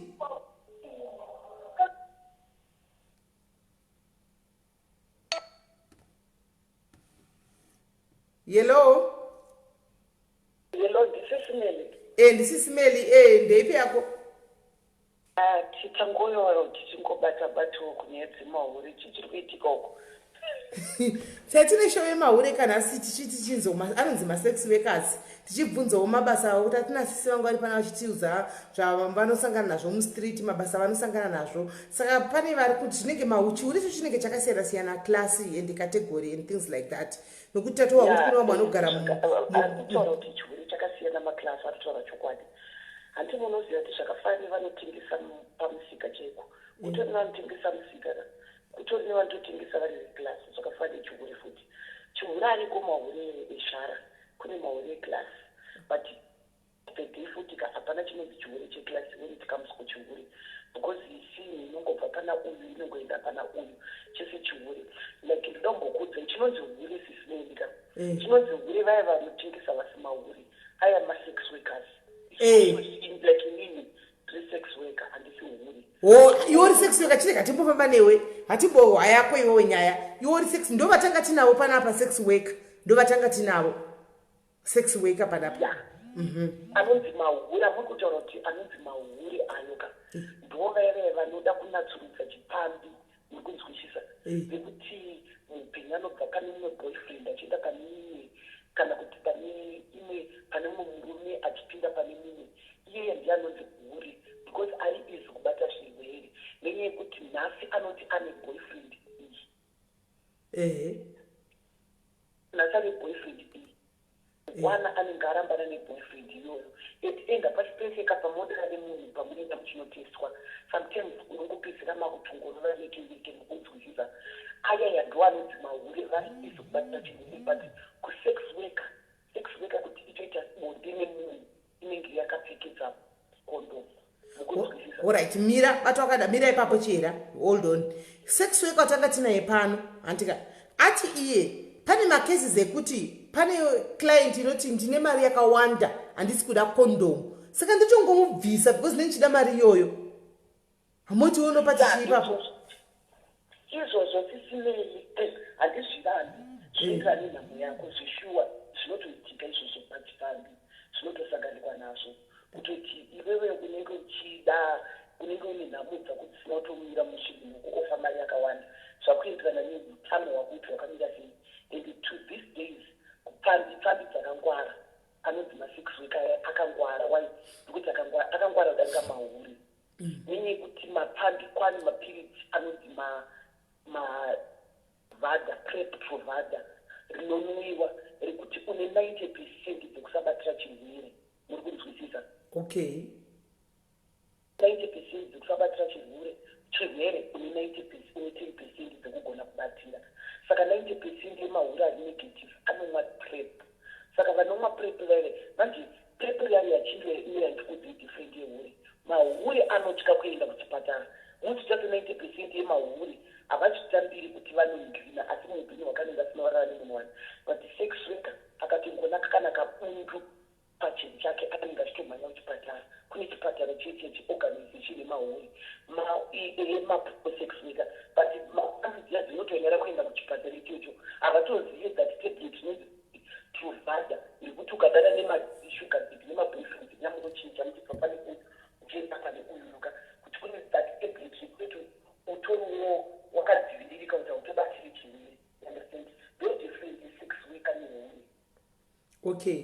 Ko kana wakatanga kuita maybe wakatanga kuita sex kola angari panapa akatanga kuita sex working ane vanhu vaire kutoti dzimwe nguva toshandiswa mahara otobuditsa kana mari yake yekombi kudzokera kumba nekuti anenge achinyara kana kuudza boyfriend kuti handina mari yekombi kana kuudza kuti handina chakati kana asina kutopuwa tauri mahuri vanotya kutaura but sex worker inenge ichitoti inini handina kudara neni tiridanana neni hainzi mari kuda mari.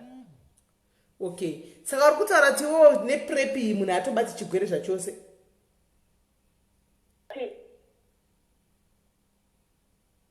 Yechera. Uri kuti neprep iyi munhu atobati chirwere zvachose. Kana uchiri matemamuri anofanira kuitwa autobati chirwere. Okay. Matemamuri because prep provide inga itablet rine one color harina color ndiri blue. Prep provide rine one color that tablet unorima every day. Only one it was in RC. Okay. Every day. Uchirima every day different yavo kandi kuti iwewe ukariregedza example wanenguva uchirima ukatoregedza kana zvimwe 2 weeks living system unotogona kusangana nemunhu kutadza kubatira chirwere ukagona kurinwa chete because rinomwiwa every day. Then pane nguva yekuti unyatsoona kuti amazana handisi kuita nesikanzwa handina zvandinosangana nazvo unobvumira zvako kurinwa. Unzwisisa? Okay. Then kola baba panapa vangu vachitaura nyaya yekuti zvo mubasa ravo resex working mukufamba kwavanoita umu handiti vanosangana nevamwe varume vekuti anoti achibvunza madifficulties marisks arimo mukufamba vakataura marisks ekuti tinogona izvozvo zvinotoitika negrand bokudzai inini handida kutaura madzitiro vanhu vanenge vakaitikana vanenge vakambosangana nemasituation ega ingozvitora ndichiti ndineneka ndakambosangana nazvo atingoti ndini handina basa nazvo. Zvakamboitika kuzimbabwe kugogoka girl akati achitanga kuita musikanzwa atm yangu amerika nezvipiro unoedza yake ndinonafite diwafana newhatsapp calling yanga ichiita WhatsApp ine number ine WhatsApp amerika yakakata ndinozvifona neWhatsApp.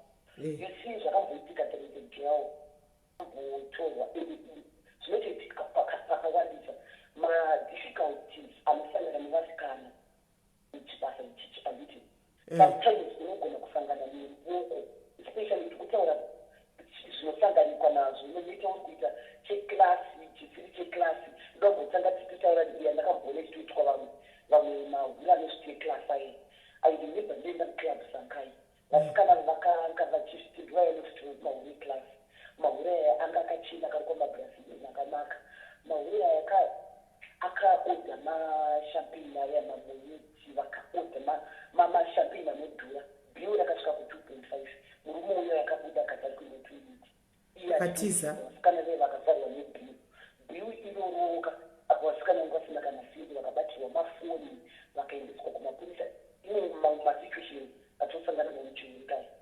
Then koita futi vanoita zvemarituals vane belief yekuti handii mauri ndo ane naki kakazhinji kana vatisacrifice vanosacrifice neti nemahure saka sometimes pachihure panechisi because sometimes unotogona kudanana pane vamwe vasikana vamunogona anodanana nemunhu anenge ane mari yekuti ndakapane shamari yangu yakatogosana nesituation iyoyo yekuti aidane munhu anoitira zvise but end of the day agona kusanganiwa nekurarwa naye kamwe chete inenge uchishandiswa mari chose vanoshandisa mauri because tiri easy kushandisika nenyaya yekuti tinoda mari kuzwisisa.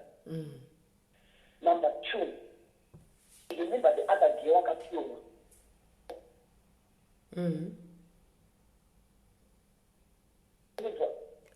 tikunzwa. There is another girl akaita a problem yekuti akatorwa kuZimbabwe kuma-avenues atorwa musikana uyu akaenda akanzi tikuenda kunight vamwe mabharanzi vatanga kuenda vasingatozive nzvimbo akanzi urikuda mari night musikana akati ndida $50 ati ndikuda $50 that girl akapuwa $50 kukanzi tikuenda kunight tinogara just anzi ndogara just after 2 gate kwamurema iye paakaudziwa izvo zvakati padhusi mota yakarohwa after 2 gate that girl angari mota 2 gate ingoda kapa murume yanzi akatanga kuchinja face chataura hachasiki mota yakarohwa yakananga kwamutoko angari mabhizi nearly maEaster mota yerohwa yasvika kwamutoko kwanga kune angatumwa mukomana kuti auye kutsvaga huri ranga richidiwa kusacrifice kumarituals nevamwe vanhu vane mbari vane mbiri vanga vari ikoko kunzwisisa so that girl asvike ari muhodhi akatanga kuchema kutaura kuti ndine namodza ari kuti ndakadai akutaura mukomana yakati unobva kupi izve paakatoti ndobva kwakati mukomana yakati unonzani bvataura mukomana bvatukaziva inenge akatobva amuziva munhu kumaraini akati ndakunzwira tsitsi but zvandikukuudza izvizvi kana waburuka ine ndichaburuka ndichipinda waya nemunhu waunozokutora iwe buruka mota ubva watiza asi uchitiza usafamba nemurodhi kuti ukafamba nemurodhi uchabatwa that girl aburuka akabhatiza anzi nemusango anzi zvakaitika ndavanguti ndasvika pane nyadhi yekutanga ndaida kutokumbira kuti ndinoke mumamusha anzi hamine mwoyo wangu akandipindisa ngopinda imba iyi itori imba yavo yekuti vanozoti munhu anenge atiza anonoka paimba pekutanga paipai haana kupinda anzi ndakazofamba ndafamba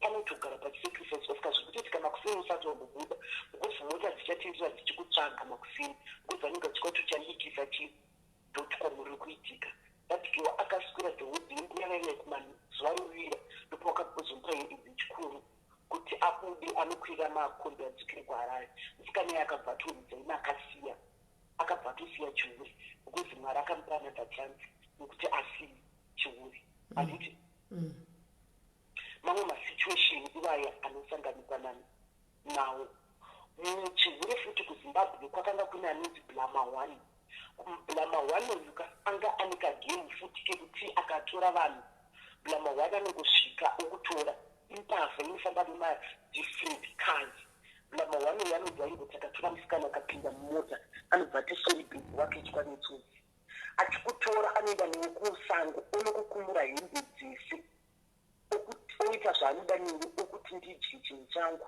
ndidai asina kupfeka kondomu oita zvaanoda newe apedza kuita zvaanoda newe anotora hembe dzako dzese dzawakapfeka foni okudhamba ikoko ofuti kuti uchifamba uchimisa mota irikona munhu ari nekedi murodhi inenge ichita seichitiza mamwe masituations anosangana nevanhu nekuti anonostripwa hembe dzese osari asina kana chinhu nokunzwisa mamwe maproblems futi anosangana nevanhu chifambi nokunzwisisa koita futi kune vamwe varume vanoda kushandisa mapower ndione kuti muchifambi ichi chivanhu tinosangana nedifferent people kune mapoliticians kune mamonya chaiwo kune vanhu vari rich vanoda kushandisa kune futi vamwe vanhu vega vari rich vane gemu rekufamba vachiwandira vanhu vari rich vane chirwere handikutaura masitei vamwe vachona vane gemu yekuti vanhu vahombi vanoita basa rekufamba vachinotora vana vadiki vatora vana vadiki kuzimbabwe uko anoisa 3000 us up, oisa 1.5 up, oisa 500 oti nhunga mari yavo ikuda uri kunzwidza. Saka musikana akatora 3000 it means handisi kuda kutaura zita because vatori vanhu vekuziva vanoita unyohwo. Inini ndaimbova nebhingo mavhins, bhingo randaipa vasikana pekugara. Saka adaro vanotora vana vadiki veve, vana vadiki vereka akatora that 3000 anorara neubreka kumashure. Aka kumashure anoti ndiji yakadaro anorova mwana wiki mukunzwisisa. Because vana vari kuuya mumusikanzi umu vamwe vachona havasi kuuya nekuti vane nhamo, vari kungoya kunakidzwa end of the day mari yai hapana zvavari kuita. Ende number 2 zviri kuitika siti muchifambi ichichi kune vamwe vanhu vaya vari kushandisa kungwara nekukura nechimboko vari kuenda vachinodzidzisa vana vakuputa madrugs mukunzwisisa. Zvavanoita vaya vari kutengesa unonzi mutongi wemadrugs muzimbabwe. Vanhu vaya vanosvika kuvasinati kunenge kune vana vechidiki kunyanya vechidiki nevakura futi vari kuzviita. Vari kutorwa notorwa kuti chimbodzidzira vachivadzidzisa kuputa. Ava vapi haatengeseri, atanga achimupa mungari kumuda achimupa kuti inzwa echiendi munhu yanenge aaddicted. Echiendi akupedzera kuguta yese akutengesa muviri wake akaofka kana yeke yesikmani anotongoita because anenge achida madrugs. Vamwe masituation ari kusangana muchifambi. Saka nepamunozoona vamwe vakuti inini ndiri pambi yeclass, inini ndiri pambi yakadai, but end of the day varume vari kuvatenga vamwe chete, asi nzvimbo dzavari kuvatengera nezvavari kuitirana navo chiuyi ndodzvimbo dzakasiyana mukunzwisisa. But chese chipambi pane vamwe varida kuzochinatsurudza kuti inini changu chandiri kuita chipambi ndiri kuita zveclass, but end of the day ndoda kupa example nevarume vanotengesa mavhini. 90% yevarume vanotengesa mavhini mapasta, maminista, mapolitician nemabusinessmen vasingade kuonekwa mumabhawa because vanobva akapinda mubhawa 2 minutes atorwa mafotos. Zviro zvabuda pasocial media manewspaper kuti angari bhawa akabuda nehura akadai saka vanotendedza murodhi. Those people vanotora murodhi. Vanhu vavo vatora murodhi ka handi vatora mahura muri kuti ndiye nzara, but end of the day still vanozoda nemaslave chief ayaya anenge achizviti maslave queen anoti tinoda nevanhu veclass, but munhu wanewo vari kungotenderedzwa museko 1. Different ndekuti kwamatorerwa ndokwakasiyana, but chese chipambi. Okay, so mufambi mwesisi vakatanga tinawo panapa vanga vachitaura nyaya yekuti izvo vari kuita chifambi chavo kuno kujoburg vataura kuti machallenges vanosangana neimwe customer yavo inovaitira kuti hukurai sembwa asi novapa mari yakawanda. Hanzi vanoitwa vachihukura sembwa munguva vonzita security. Ende masituations iwayo ameno kusitanga mbukudzo yekuti 90% vamwe vanhu ameno kuti ndofunda especially vanhu vanoita zvemarituals vamwe marituals vanokudzonzi vanoita nebauri. Tatori nevamwe kuzimbabwe uko anzi vanonzi vapenga michihuri, baba ivavo michinomuya vanonzi penga michihuri. Baba vavo vanotokupa mari yakawanda wokudzota ndidi kurara newe, muri kunzwisisa, handidi kurara newe, but iveve penga michihuri vanenge vari busy kumasturbata. Penga michihuri ukanyatsogona kupenga michihuri ndiri kukuwedzera bebi vamwe handi kuti penga michihuri ukagona kupenga michihuri usvikira pavanoda kusvika pedza utogona kuda ne5y years now ndipenga michihuri. Kuno kujoburg ndakanzwa kuti kunaneta pane shangu dzinoko.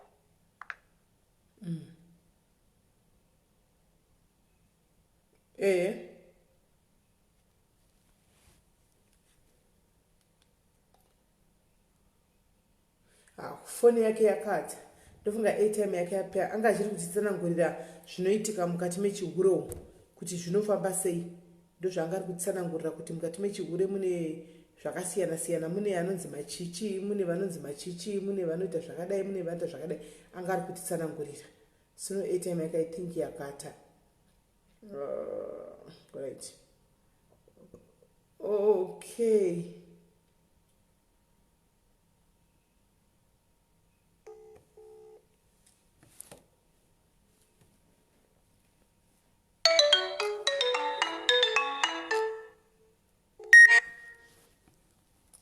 Hello, Kola.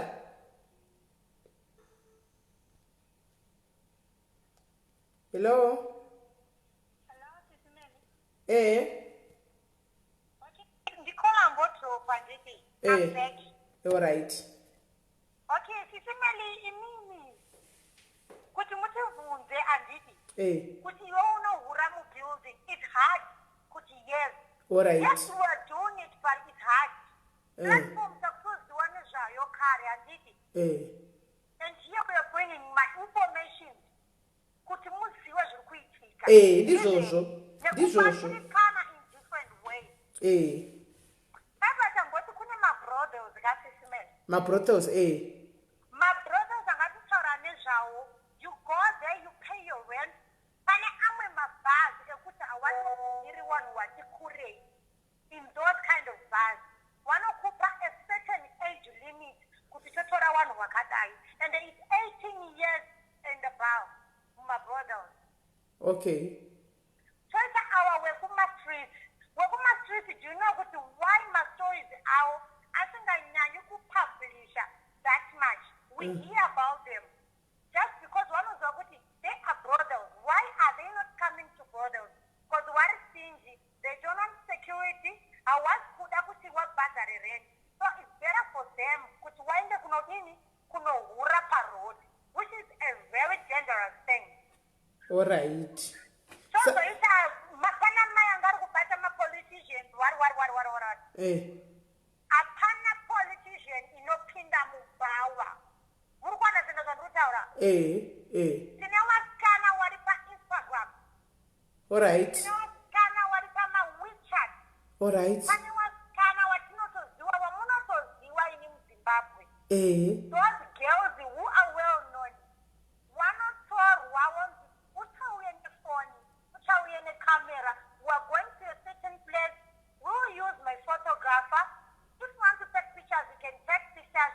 I'll use my photographer and then I'll pay you. That is it. Apana politician inopinda mubawa. All right. Mazvinzo zvandataura. Atazvinzo tikudzidza Okay, and then there is this thing yekuti kwanzi what mene dzinoda zvakasiyana. Pane mene dzinotokudza kuti okay, itasenge imbwa like what she said. Itasenge imbwa, itasenge kiti. Men are very weird.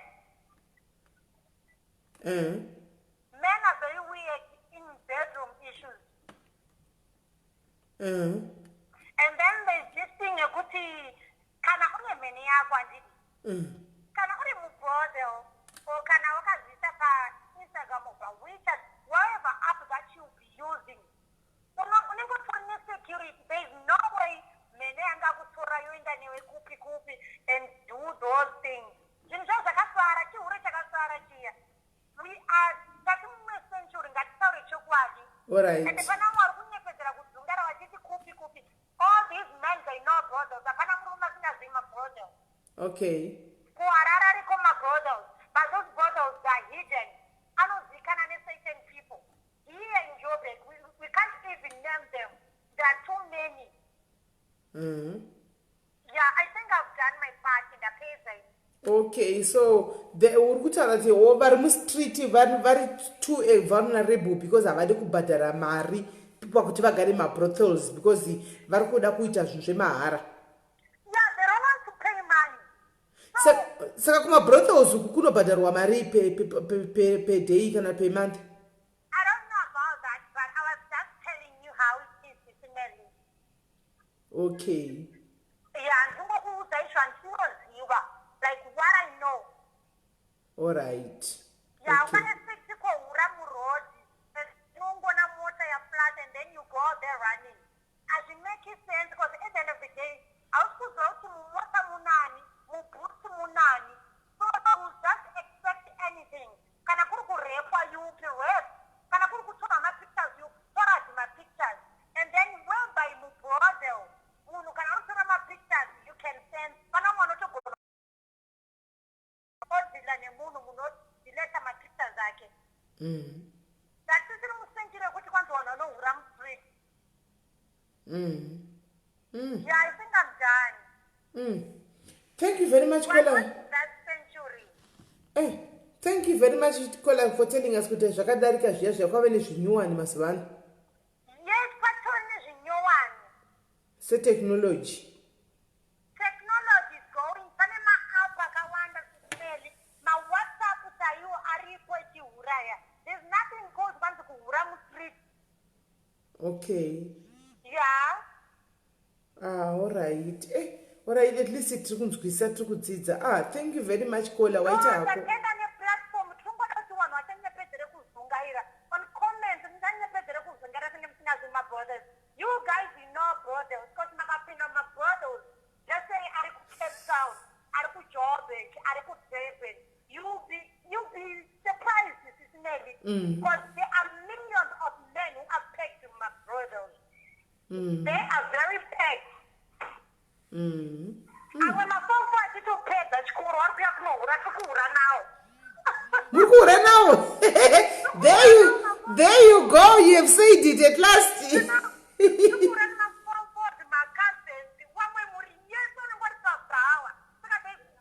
nothing so surprising anymore. Yes, I think my brother for one has to be the papa.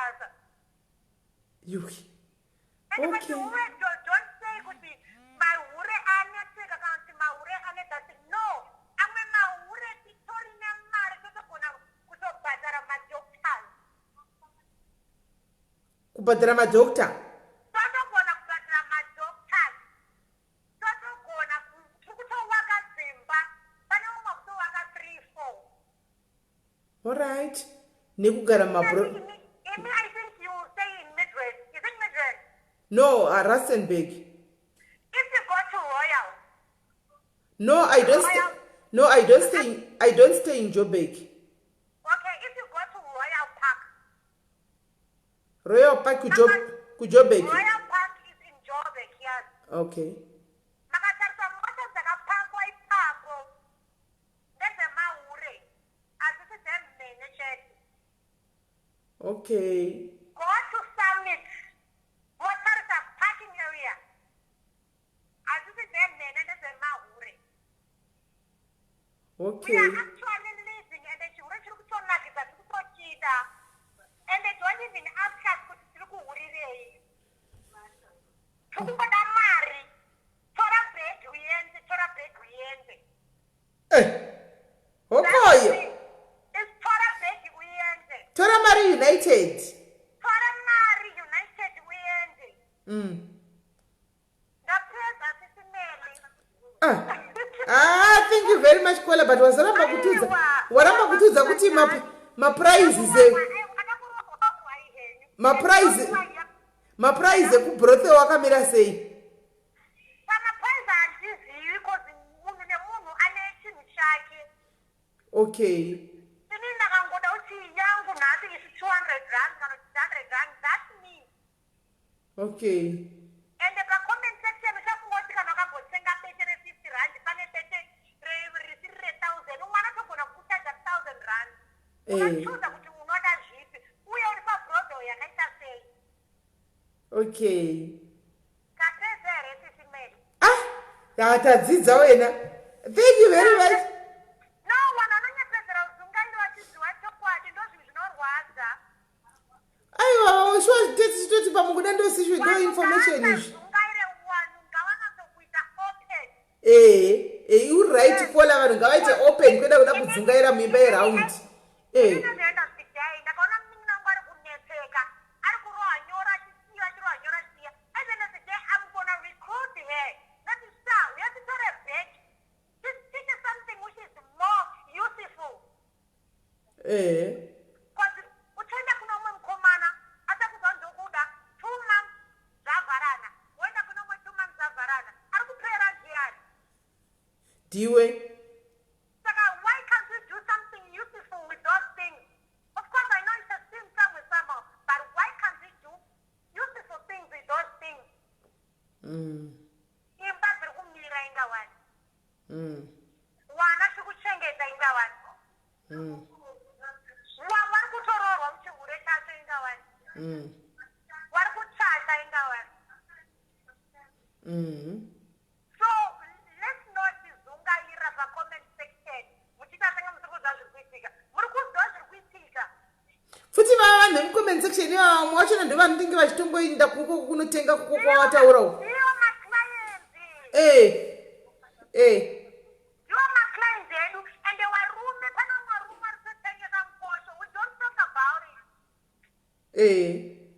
go to Funaken, you go to the movies, you go to Vanderbilt, they are selling their magaro, but we don't care, we don't talk about it.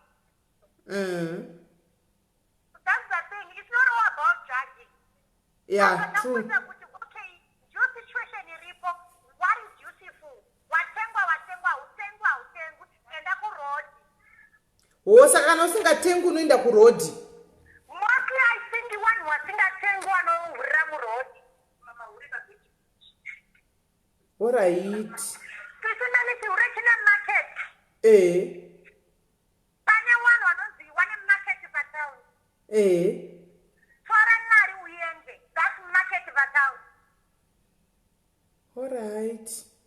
Pane was not market. The good enough walk to Sharon, he answered. You understand those things? Because in Angatang, get it better one with the end of the day, which in different way, Maria Kutichi, a battery rent, and a better racket.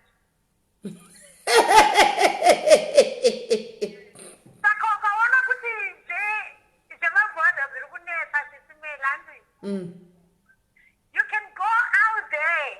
I think it's basically one way to do next summer.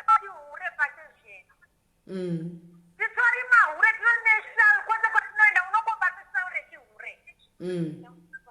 Yes, this doesn't do necessary. But it's sort of about the things I need, and things are good. Womuteri kubasa so.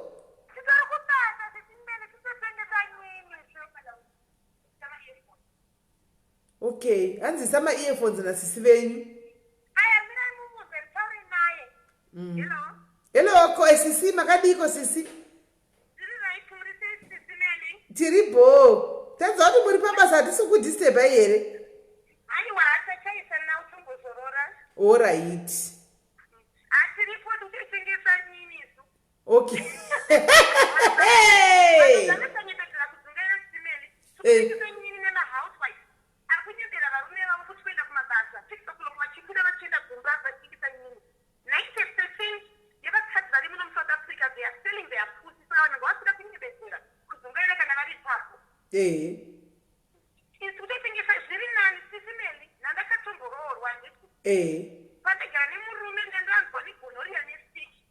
But now, chakakosha muupenyu hwangu ikondom ende ukanotesa kuti 90% yemahuri akutengesa nyini mumabhawa they are negative. Vakadzi vacho vari mudzimba ndovamama nemasiki vari kurwara mukuenda kutenda itinotoziva kuti nini unoshandisa kondom vacho vakomana vari kutishora vari kuti he wati vandabeyo park kwakazara mazimbabwenzi ari kutengesa mukosho ari kutengesa kudhodhi varume vari kutengesa kudhodhi. Saka ivo munozombovaona pana namvenge ivo paya. Sikutola 90% yevanhu varipapo totovaziva mahuri. Vaimene varume vatoripo totozivana mahuri pakatombotauri nezvebati vanhu kana vakutanga kuminzika tovaona tichivaziva ngavanyemedzere kudzungaira tichionana. Maiwe kwai musayembedzera kuzungaira makomenzi umu makomenzi kwai musayembedzera kuzungaira umu.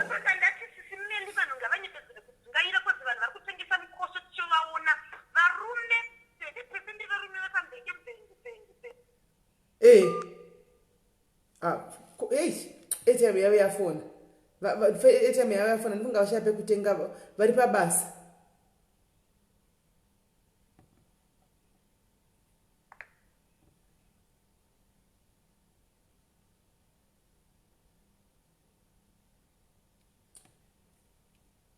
ATM yavo yapera vanga vachinakidza ava vanga vachinakidza zvisingaiti vatori pabasa but kwaita ambozorora iko zvino izvi saka kwanzi mauraya ari pakasiyana siyana kana uchida kushanda zviri protected.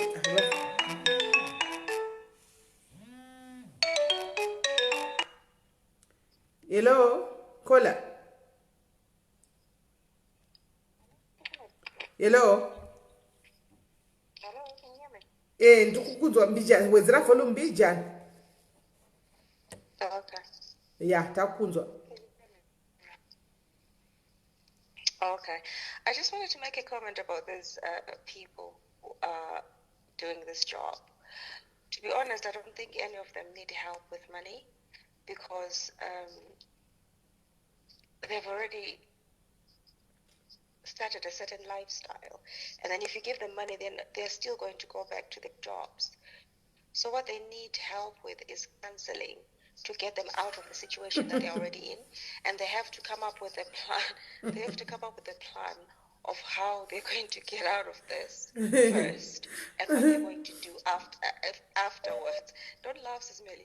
No, I'm laughing at the comment that I've seen here to say that people, the viewers, the views they have dropped because people are scared of being exposed.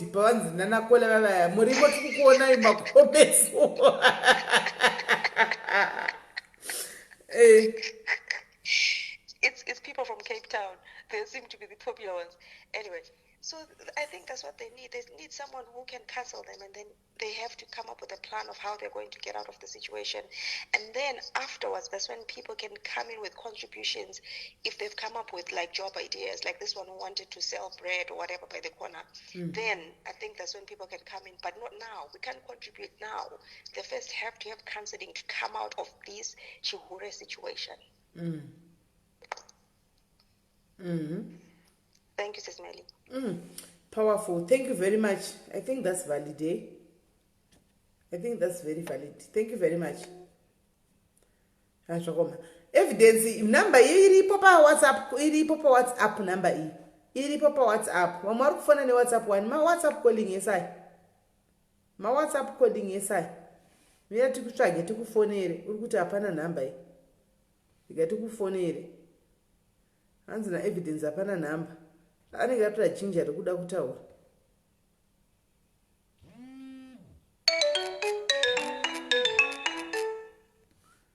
Kola, hello. Hello. Tukunzwa ndepi. But uri pasi volume iri low mbijana. Wedzera mbijana volume.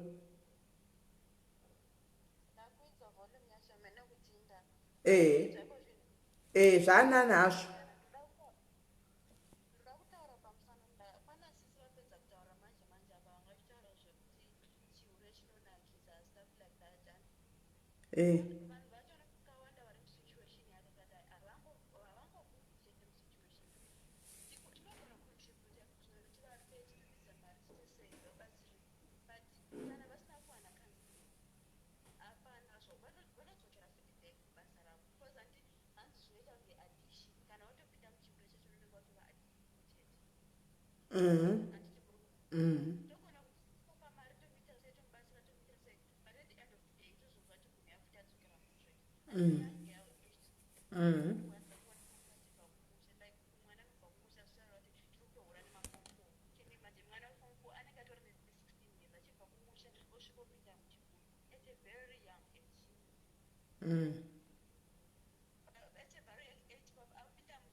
Thank you very much, Kola. Thank you very much. Volume yako iri pasana kuti asikunzwa rigatise umwe.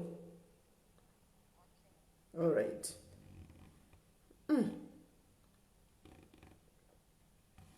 Yapakaipa. Gaitiwe huru yadzo.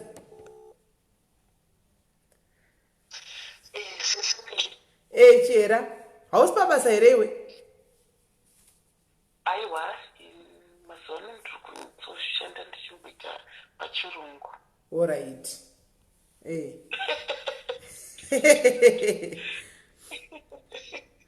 Vanakola vapedzera vaya kwanzi zhinji mucomment section musanyembera zongera tokuzivai manamba sabva ati wakudona zvikai tokuzivai tokufumbira tisangana kumakona uko. Manje vanga vachitaura chokwadi manje vamakola waindiri kudaro. patori pana pafacebook pane hope watotoziya ndombokupa example pana wana zitora zita rake chingotaura zita aiwa zita ndozotaura ingotaura chera taura kana vazotimanira anoziya ndakuzovataura but kana vasina ndimanira evhengi vanenge vachizvita vakapinga vatodreva mabhenzi mumu zvaakaita hanzi musikana uyu aidanana akadana neboyfriend akatanga chifugundechi achitori musikana achitoya kuno kusouth africa achitengesa muviri achidzokera adana nemukomana mukomana akati ndikudana nemusikana unganichi akarongeka mukomana bva atonobvisa tupfuma musikana kutanga kuunganidza mari kuti vaiti sei vachati muchato wakuda kusvika musikana akabatwa red handed neshamwari yemukomana aianzi kumaxim muri kunzwa abatwa red handed achitengesa muviri kumaxim akatiza akatraya kwanza akafamba kun'anga kuti muchato wake uiti sei ubudirire ukabudirira but I hate kuti these days zvakaparadzana 90% yevamwe vakadzi atiti anda kuti 90% half percent yevamwe vakadzi vamunoona pamvenge magroups vamwe vanenge vachishaina vachidii vamwe totovaziya mahuri but mahuriro ndo anenge akaita sei akasiyana vamwewo ndo vari kuita like muchiuremo vari kunhongwa vochinjwa upenyu vochinjika muri kunzwisa koita vamwe vanhu vekutoti vamwe vari kuhurira nhamo dambokudzai simeli muchiuromo vamwe vari kuhurira nhamo vamwe vari kutohurira kuti zviri kungovanakidza koita kune vamwe vari kutohura vakadzi chaivo vane varume ndiono kuti kune vana mbuya vane vazukuru vari kuya vachitengesa muviri kuno kusouth africa variko muno musouth africa vari kutengesa vakadzi cheko kuti anotosiya murume achibva achitindi kuenda kubasa achiuya achitengesa muviri ndombokudzai futi ndiono kuti kune vakadzi vari kutengesa muviri imomo vamwe vari kusvika pakusacrifica kutorombera chihure kuromba chakuti ndite mari kuchihure kutorombera chihure kutouraya amai kutourayiwa munhu kutouraya amai kusacrifica kuti aite mari nechihure zviri kutoitika muchiuromo ndozvandikukudza kuti chihure ichi chiri chakaoma munhu anonzi hure kamutyei imhuka inotyisa kunge shumba ishumba mutyei because kune mahure ari kusacrifica vana vari kusacrifica vana mai kuti ango kurombera chihure varipo vari kuzviita simeli kutaura kwandiri kukudzai kunoku pane vamwe vasikana pane musikana akaenda kunanhasaruko anotombopinga achitenderera kuzimbabwe kwaMharare vasikana vanzi panguva yavakatanga chihure vaka vari mafriends vari mabest friend vakati asikana tiri kungotengesa but tichinyatsoita mari hapana chiri kubuda vavanyengerana kuti handi kumozambiki vanyengerana kuenda kumozambiki vasvika mumwe wachona akataura kati imwe mbuya inini ndiri chei tese tiri mahure unobva ti mbuya ndoda kuti ndikechwe ndikakechwa ndiite zvimwe mari yangu yandindoita sei ndaita tengewo mota ndidhiraivhe chichii unobva ngoti imwe mbuya ndaneta kuhura ndikuda murume ane chii ane mari ndakungoda munhu anondichengeta ane mari anondichinja upenyu zveshuwawo vasikana vachidzoka kubva kumozambiki uyuwo wekuti ndoda mari nechihure hanzi pasina 2 weeks akatenga mota kutogara life inodhura nechihure handiachirombera then uyu akati ndoda murume akanzi buda zuva rechi5 pane murume achauya waenda kubhawa achiuya achikuona that girl zveshuwa akati aenda hanzi pakauya vamwe baba vakapfeka sutu baba vakati unofitwa nekuita sei nekutengesa muviriwe ndakuda first day hanzi vakatonomuradzika muhotel vakatoda kutsvakira imba vatoro veiveswa hanzi kuchishawasha kudzimba dziri mumagomo kuya aatengerwa mazirenja ndakuti mazipajero chichiyayaya akutodhiraivha asi baba veive vanombobvira vakamubata kurara naye vaingoti ndikukuda kuda kuzorara newe ndanyatsomeka short wachinji hauchaite sei uchatengese muviri.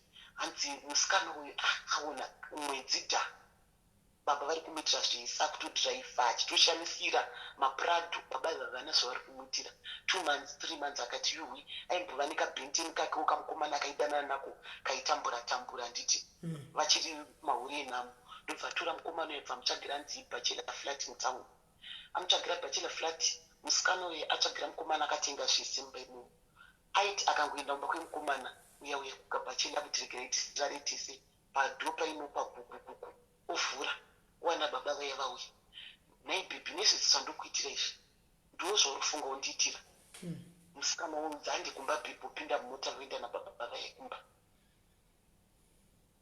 zvikungoramba zvichiitika bvatsvaga vari imbotingatikoti chinoonana muhotira vanotoonana vachidya vakuda kuita padho gugugugu wafunga kuti udaine mari yangu muri kunzwa musikana uyu akatanga kufungira akazoenda anzi kuchina akatenga tiketi akaenda kuchina akatengera boyfriend akati ngatimbone evhatime tiri kuchina kabhenteni kake ari kuchina kuya futi zvakuda kuitika gugugu baba ve watenga tiketi rekuya kuchina nemari yangu pakuya nekabhenteni ndakubhukira rumu iyi tikunorara murumu yavambati vasi kurara naye muri kunzwa musikana uyu akatanga kufungira kuti wai baba avo vachiziva mamuvhimenti angu ese munhu ari kuvaudza ichi shamwari yangu because shamwari yake yanga iri shamwari vachifamba vachiita zvese vese akati musikana uyu ndiye chete ari kuudza chi baba atotanga kuungana aakwira bhazi adzokera kumozambiki akanoti mbuya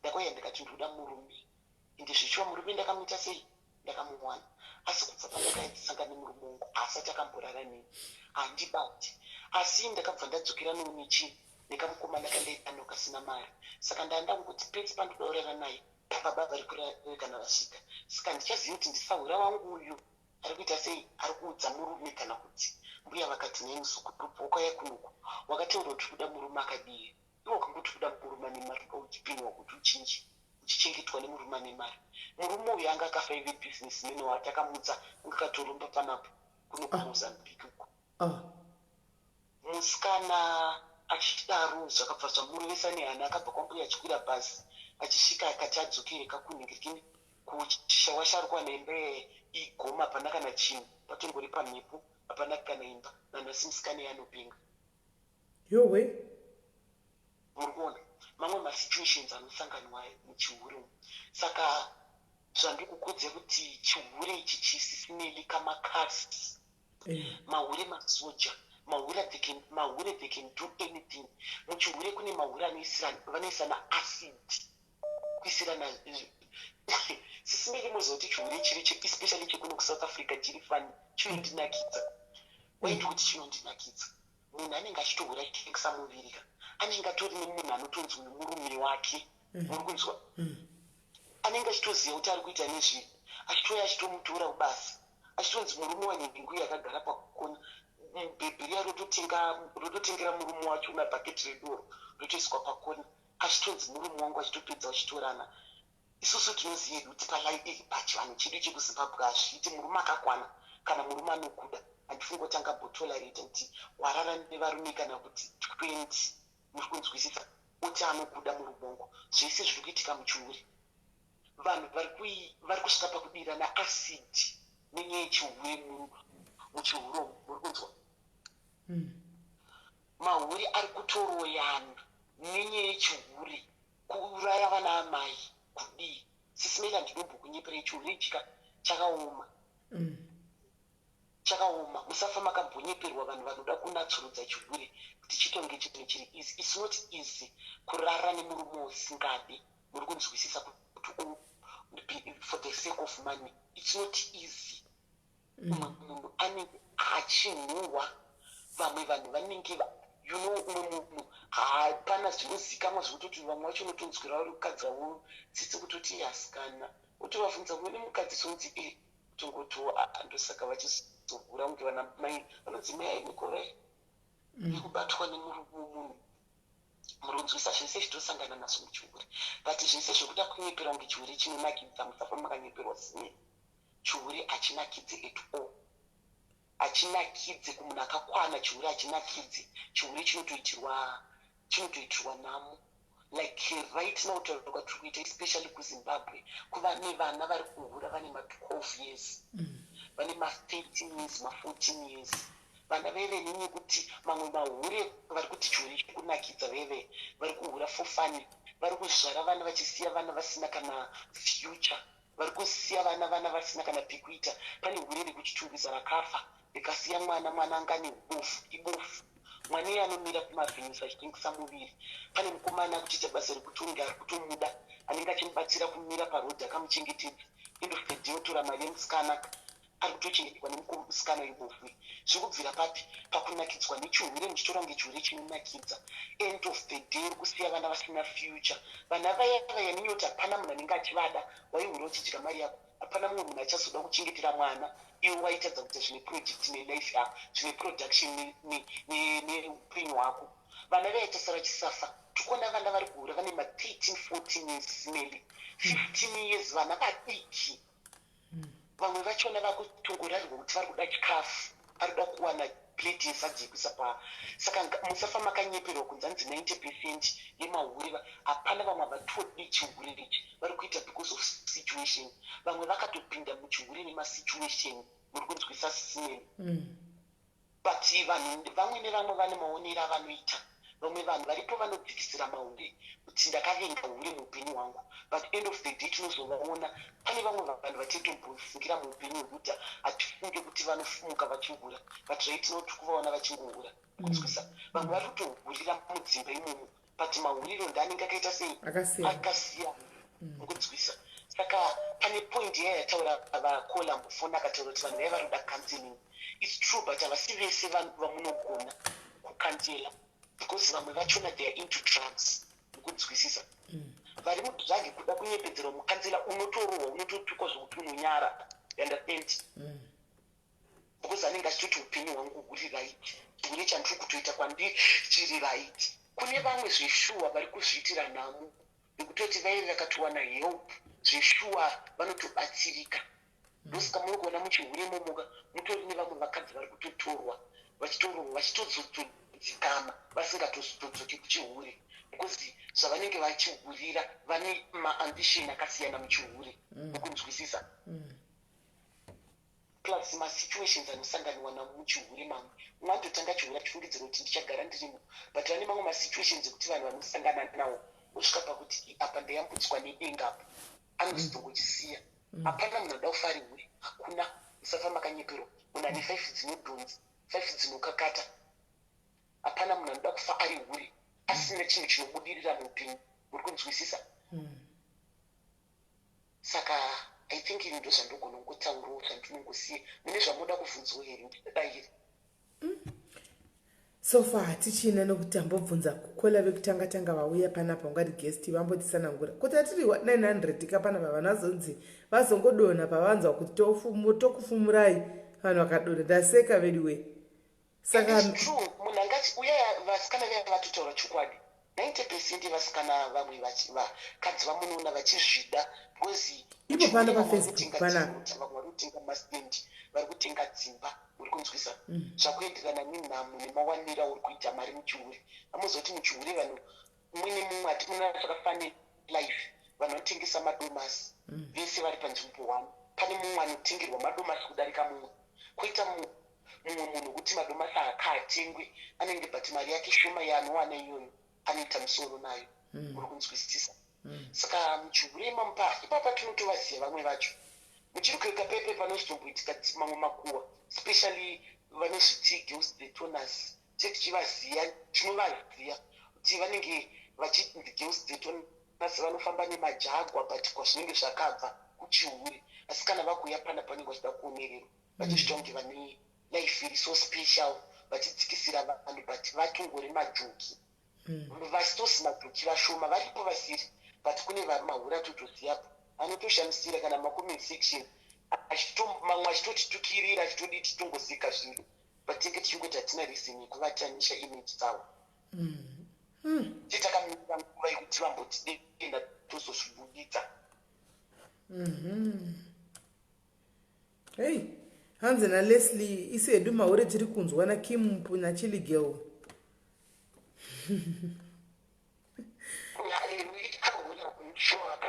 katoka mufana kangwara kajoki yako but katori right because kanozvibudira pachena ivo kajoki kahure kanotozvibudira kachena kuti ndiri hureni kachiligewo katozvitaurira ndega kuti handotozviudira right because end of the day kanoita zvinhu zvake kakangwarira because kanenge achiziva avo vanoda kunyepedzera kuhwanda vachisvita vakadzikama ivo vari mapfambi avavo tinogara tichizoonerera end of the day Sis Melly ndose zvandambokudza kuti chiura hachisi easy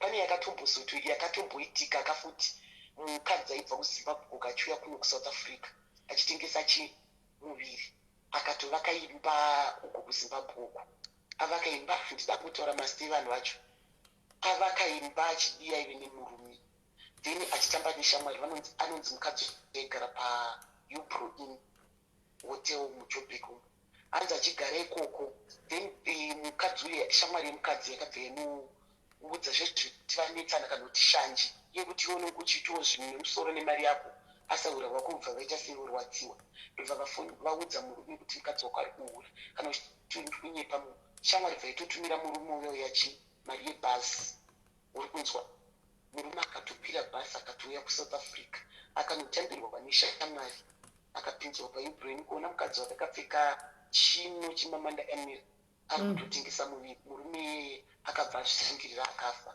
ashame because akanga asingazvifungiri zvino kuti kuchihuro kune vakadzi vanotopfeka mabhachi echechi zvakaoma vanotorespect kwaSis Melly vamwe vana mbuya vekutoti unototi izera yekuti vanodai vachitoningirikina vazukuru kumusha uko variko but munhu anenge ane reason yake yaari kuzvivanzira kuti vanhu vasazviziva saka isusu hatina power rekuti iye ari kuvanza life yake kuti haadi kuti vanhu vazive isu tikuditi ane reason yake kunze kwokunge mazonetsa nowoti andidairigira indikuditi kuzi iye ndiyatangawo mukunzwisisa but kana munhu asina kukudena asina chaakutadzira iye ane reason yake yaari kuvanzira life yake kunzwisisa because in life people muupenyu we've got different ambitions in life iye ane ambition yake ndine ambition yake but pese zvinongozopinda zvichingoti tese tiri mauri ende chiuri hachisekani because vamwe vachozovaona vakuuya muchiuri chacho vaomerwa kuuya sanga nemasituation mamiri yakaita mauri manyowani ari kubuda kani kuri kuuya mari kutukani veduyi zvakaoma saka icompetition chaiyo survival of the fittest ende kutori netuvana tiri kuuya tiri kutotepa zvinobva paropa saka mamwe mambuya yani haakagutikanika kuti kune vana havakusi kugutsikana havazvibhilife vamwe havashuma vanozvitambira kuti aiwa ava vachiri vana vadiki vari kudirwa udiki ndovaya vanosvika pakuda kusvika pakutotengera vana matsotsi kudirisisa vana maasidhi kudiya imechuri chisoja kani vedu kani tayo pakaoma aiwa tadzidza tanzwisisa waita hako chera waita hako tanyatsonzwisisa manje tanyatsonzwisisa iwe kole wokutanga kungoudza vanhu chero vari kunze vari kufunga kuti vanoda kuita chiuri unongovasira this message kuti chiuri hachisinyore kana uchiwa kuchiuri utozotouya kuchisoja training yechisoja unenge wauya because its do or die ndambonzwa vamwe sisa vachitaura kuti anzi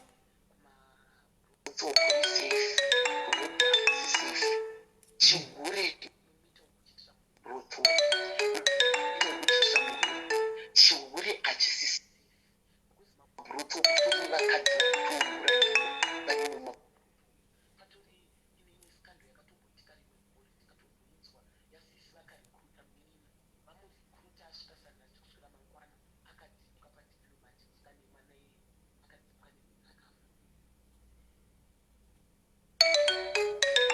munhu ari kufona manje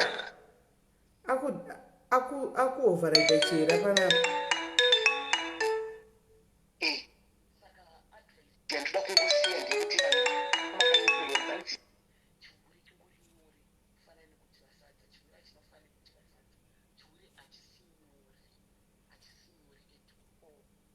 because it's true that ungava uri mugoti ungava uri mupfotso unoiwa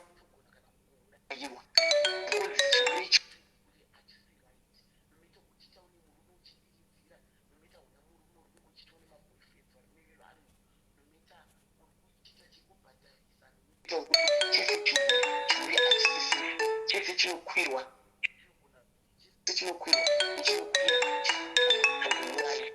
because ukakwira bhazi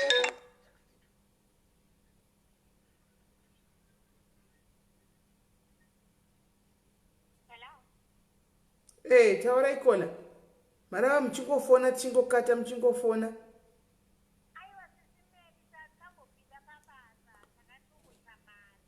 umamadzokera pabasa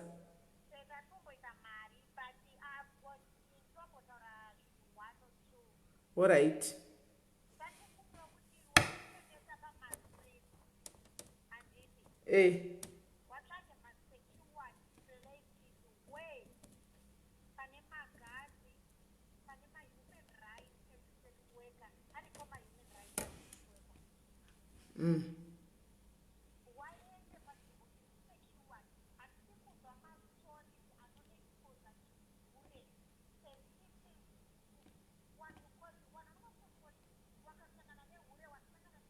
Of course, maure anoshoreka atirambi.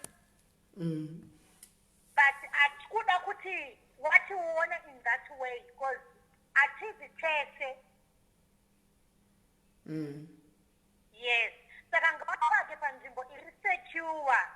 Paitowo security, paitowo wamwe like if there's a certain thing inenge yaitika kwavari, there will be knowing kuti aiwa pane vanhu vanogona kudzika nenyaya idzi. Because murodhi isuonesu hatitotambi nemahure emurodhi. Because mahure emurodhi mostly wanoba imbavha. Okay. Saka isu hatitotambi now. We don't play with those kind of things. No one wants to handa yekuchikoro. Munhu anosiya mabhuku kumba. Isu tichenda now. That's the thing. Kana munhu uri kutengesa bete rako murodhi. You are not a sex worker. Uri pambi. You are not a sex worker. Because a sex worker anoziva ma-human rights ake as a sex worker. Ma-sex worker anoziva kuti we should go to a certain place where there are security. Kuitira kuti takazona tinomhanyire kuna munhu akadai akadai. They will know how to deal with those certain issues. Do you know tisimene kuti ma-brothers akawanda, ma-hospitals they are coming kune ma-brothers instead ekuti mahure aende kuma-hospitals. You know that? Do you know that? No, we didn't. Okay, now I'm just telling you, like, most of the sex workers, they get all the medication. Whether you're on ARVs, they make sure to see how it right. And then when it comes to street, a panel hospital in Oya Street, it doesn't happen like that. Okay. See, Nataizo, unonzwa munhu ari kuti kwanzi ndacheka hure ranga riri kunhuhwa. Waketa hure ragezera pai. Akari mustreet agezera pai first of all. Do you understand those kind of situations? Yeah. Saka mahure ekustreet musati nyadzise. Uyezve kana muri kutaura itai kuti inini, don't say ma. Itoti inini hure inini ndinonzi ani. Ameno kana uchinzi unonzi small kana unonzi big kana unonzi ani. Zvitaurire kuti ini small ndinotengesa matsanya angu pai. Those certain things they have to be straightened. Taura wega, zvitaurire zvimirire wega kana uri hure remustreet. Yes, like in South Africa, let's say 70% of these basis, Sis Melly, they are brothers. Makaenda kusantini Sis Melly, mukona kana Sankai, makamboenda kusankai and it is. Is it not last year? Yeah. Last year you were in Sankai. Last year. Around Sankai, do you know my townhouses are in something? My townhouses? Townhouses, which are in something.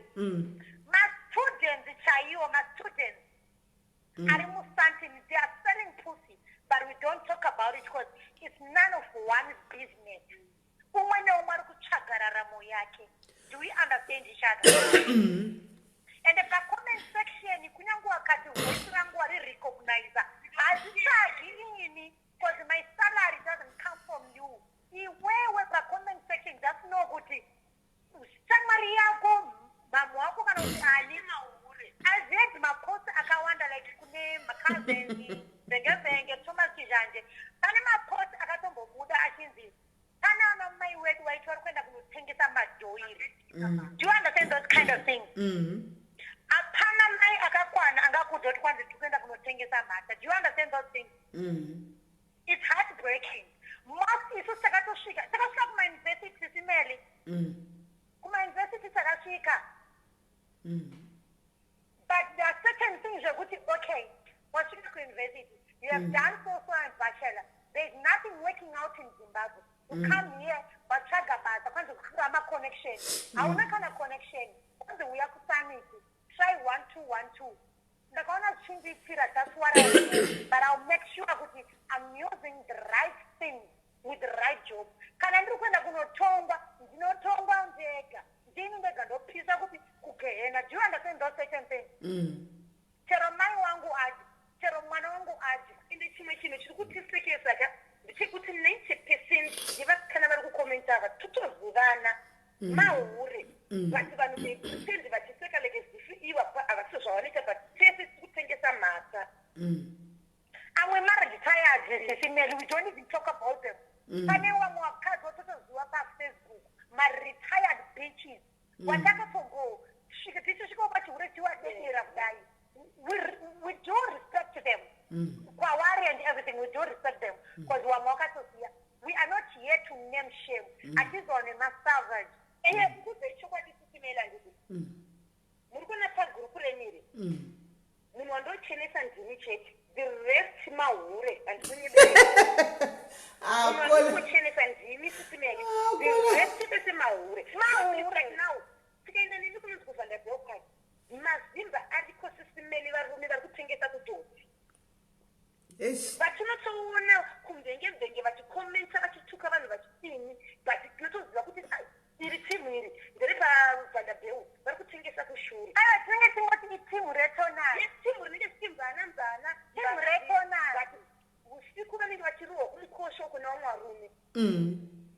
Sis Melly munonzwa kuti mahousewives andi muchanyanye kudada ende kuti handizi kuti ndikukuatakai. Aiwa taura ichoko aiwa ndizvo zvoshuwa taura chihure hachisekani mangwana uchahurawo.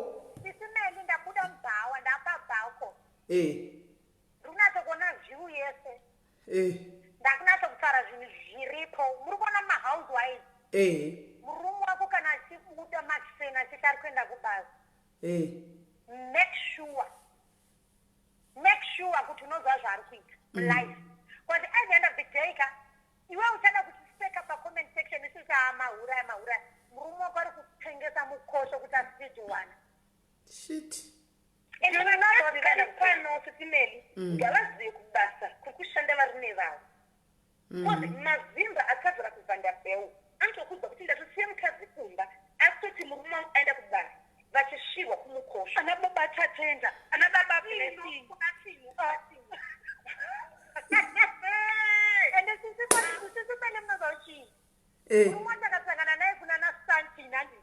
Akakuti I'm taking you out. You just say this is a gentleman. Anataka kutekera from here to there. No, we don't judge that.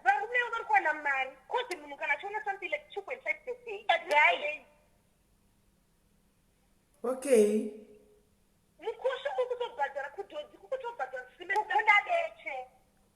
All right.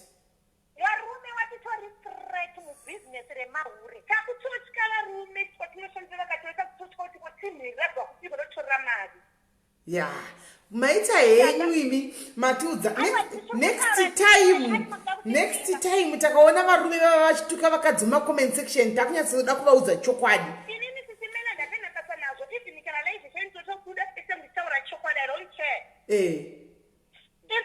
We no longer care. Because number of comments on a certain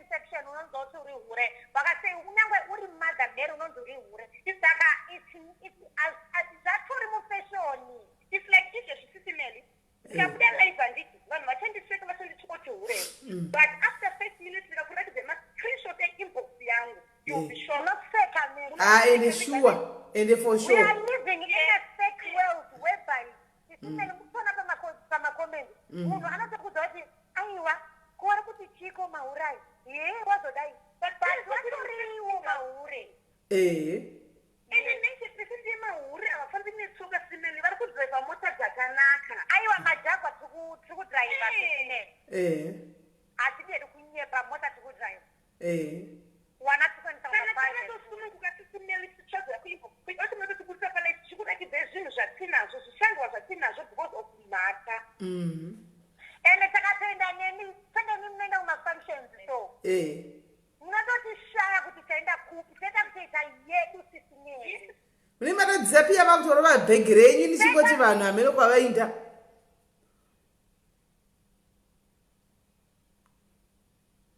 hello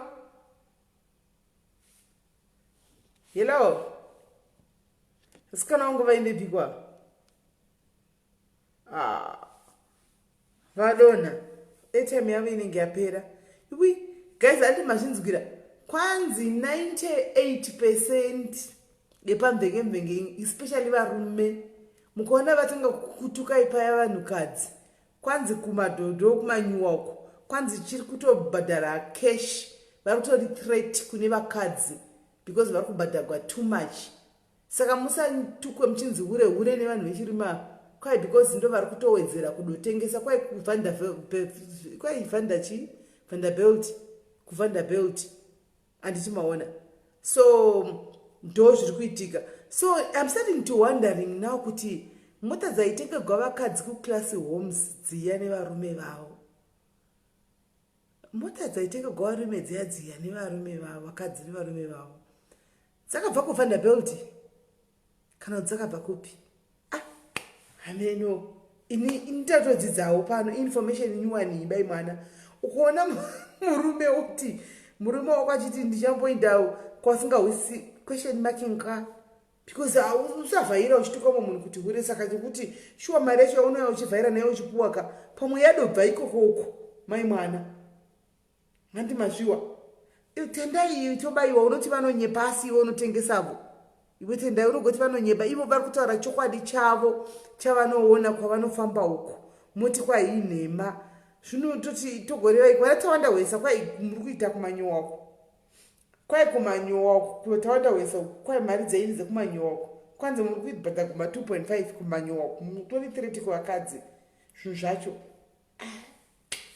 vediweka indafara hangu ndadzidza zvakawanda nhasi anzi kuvanderbelt kuzere mabhunu that's why mapraza asina indobisodwa anenge mapraza vediwe guys ka chinonaka chinosiyiwa panzira handika chiringazedu ziva chedu chachikakwata guys kana muri kuda kuti tizokontinya nenyaya ine live iyi kai namba dzevasikana ava ndinadzo ndonyatso kuvafonera zvakanakanaka tovadzosa pashow varivo magesti manje handi maona handi namba dzavo vafona apa namba dzavo dziripo apa tobva tanyatso kuvafonera vodzoka pano varivo magesti edu totanga show handi maona because vedu chiringa zedu chedu chatsvuka chikadi hanzi makola hanyepi pane mnatasona message panapa hanzi makola hanyepi imessage hanzi makola hanyepi ani maona hanzi pakola hanyepi tiri kudzidza zuva nezuva vedu wei mungazvirapa mukadi tiri kudzidza zvinhu information nyuwani ati imika tiri hatitozivi mai mwana hatitozivi zviri kuitika takangodai saka gaizika chiringa zedu chedu zuva chatsvuka chikakwata ngatisangane zvakare muchirongwa chinotevera kana muri kuda kuti kondinyai nechishanu handika netopiki iyoyi guys ndofunga vafona nenhamba dzavo apa ndinovafonera imeseji futi hanzi ndichauya pati 2 xo hanzi kune pati 2 hanzi kune pati 2 saka guys kana muri kuda pati 2 yachona mondiudza toona tichaisa poll handika mangwana kana muri kuda pati 2 yenyaya iyi tokontinya navo tovafonera namba dzavanhu vanga vachishandisa kufona vanga vachifona direct nemari kerekechi chaiyo tovafonera back toti uyai vonyatsouya vonyatsokudedemurirai vachikudzai.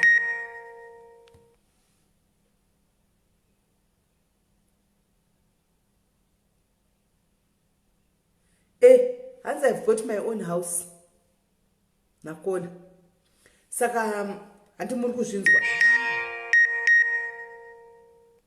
Hanzi most of the callers vanotoziva handi muri kuona. So guys, let's have party 2 on Friday. Let's continue on Friday. Andika, let's continue on Friday nechirongwa. Let's continue on Friday totangira ipapo guys. Morora zvakanaka hatisi kuirepa because hatisi kuivhara tiri kukontinua nepati 2 on Friday antika. So vari kuti tikontinua neFriday sai malove nemalikes tione vari kuti Friday tokontinua nayo. Vanoita nguva vanocreata time vakawanda vanocreata time apo vanocreata time tikavapa time vanenge vachinjana umwe akambouya umwe oenda kubasa umwe uya oenda kubasa. Vari kuti tikontinue Friday guys isai malove nemalikes tione tidzidze. Inangu ndatodzidza zvakawanda shuwa zvakandisingadoziviwo ndatodzidza. Aya malove nemalikes aya handimaona. Saka let's to be continued. Let's not wrap this up andika. Let's not close this show. Friday we are going to continue totangira zvakare ipa patagumira pano andika. Kwanhasi ngatichigumirai pano timbonorara handiti mangwana tinomuka tichienda kumabasa tichienda kuzvinhu zvakasiyana siyana handitika. Hanzi chiura achisekani chokwade Mavis achisekani mangwana ndiwewo. Saka ngatichivatai zvakanaka murare munyasha murare murudo muchengetedzwe tosangana zvakare muchirongwa cheFriday same time tichidzidza zvakare. Next Friday ndoda kutsvagirai 5 vanenge vachifona vari 5 antika tichidzidza anditika morara zviripo guys tosangana pachikamu chinotevera. Good night.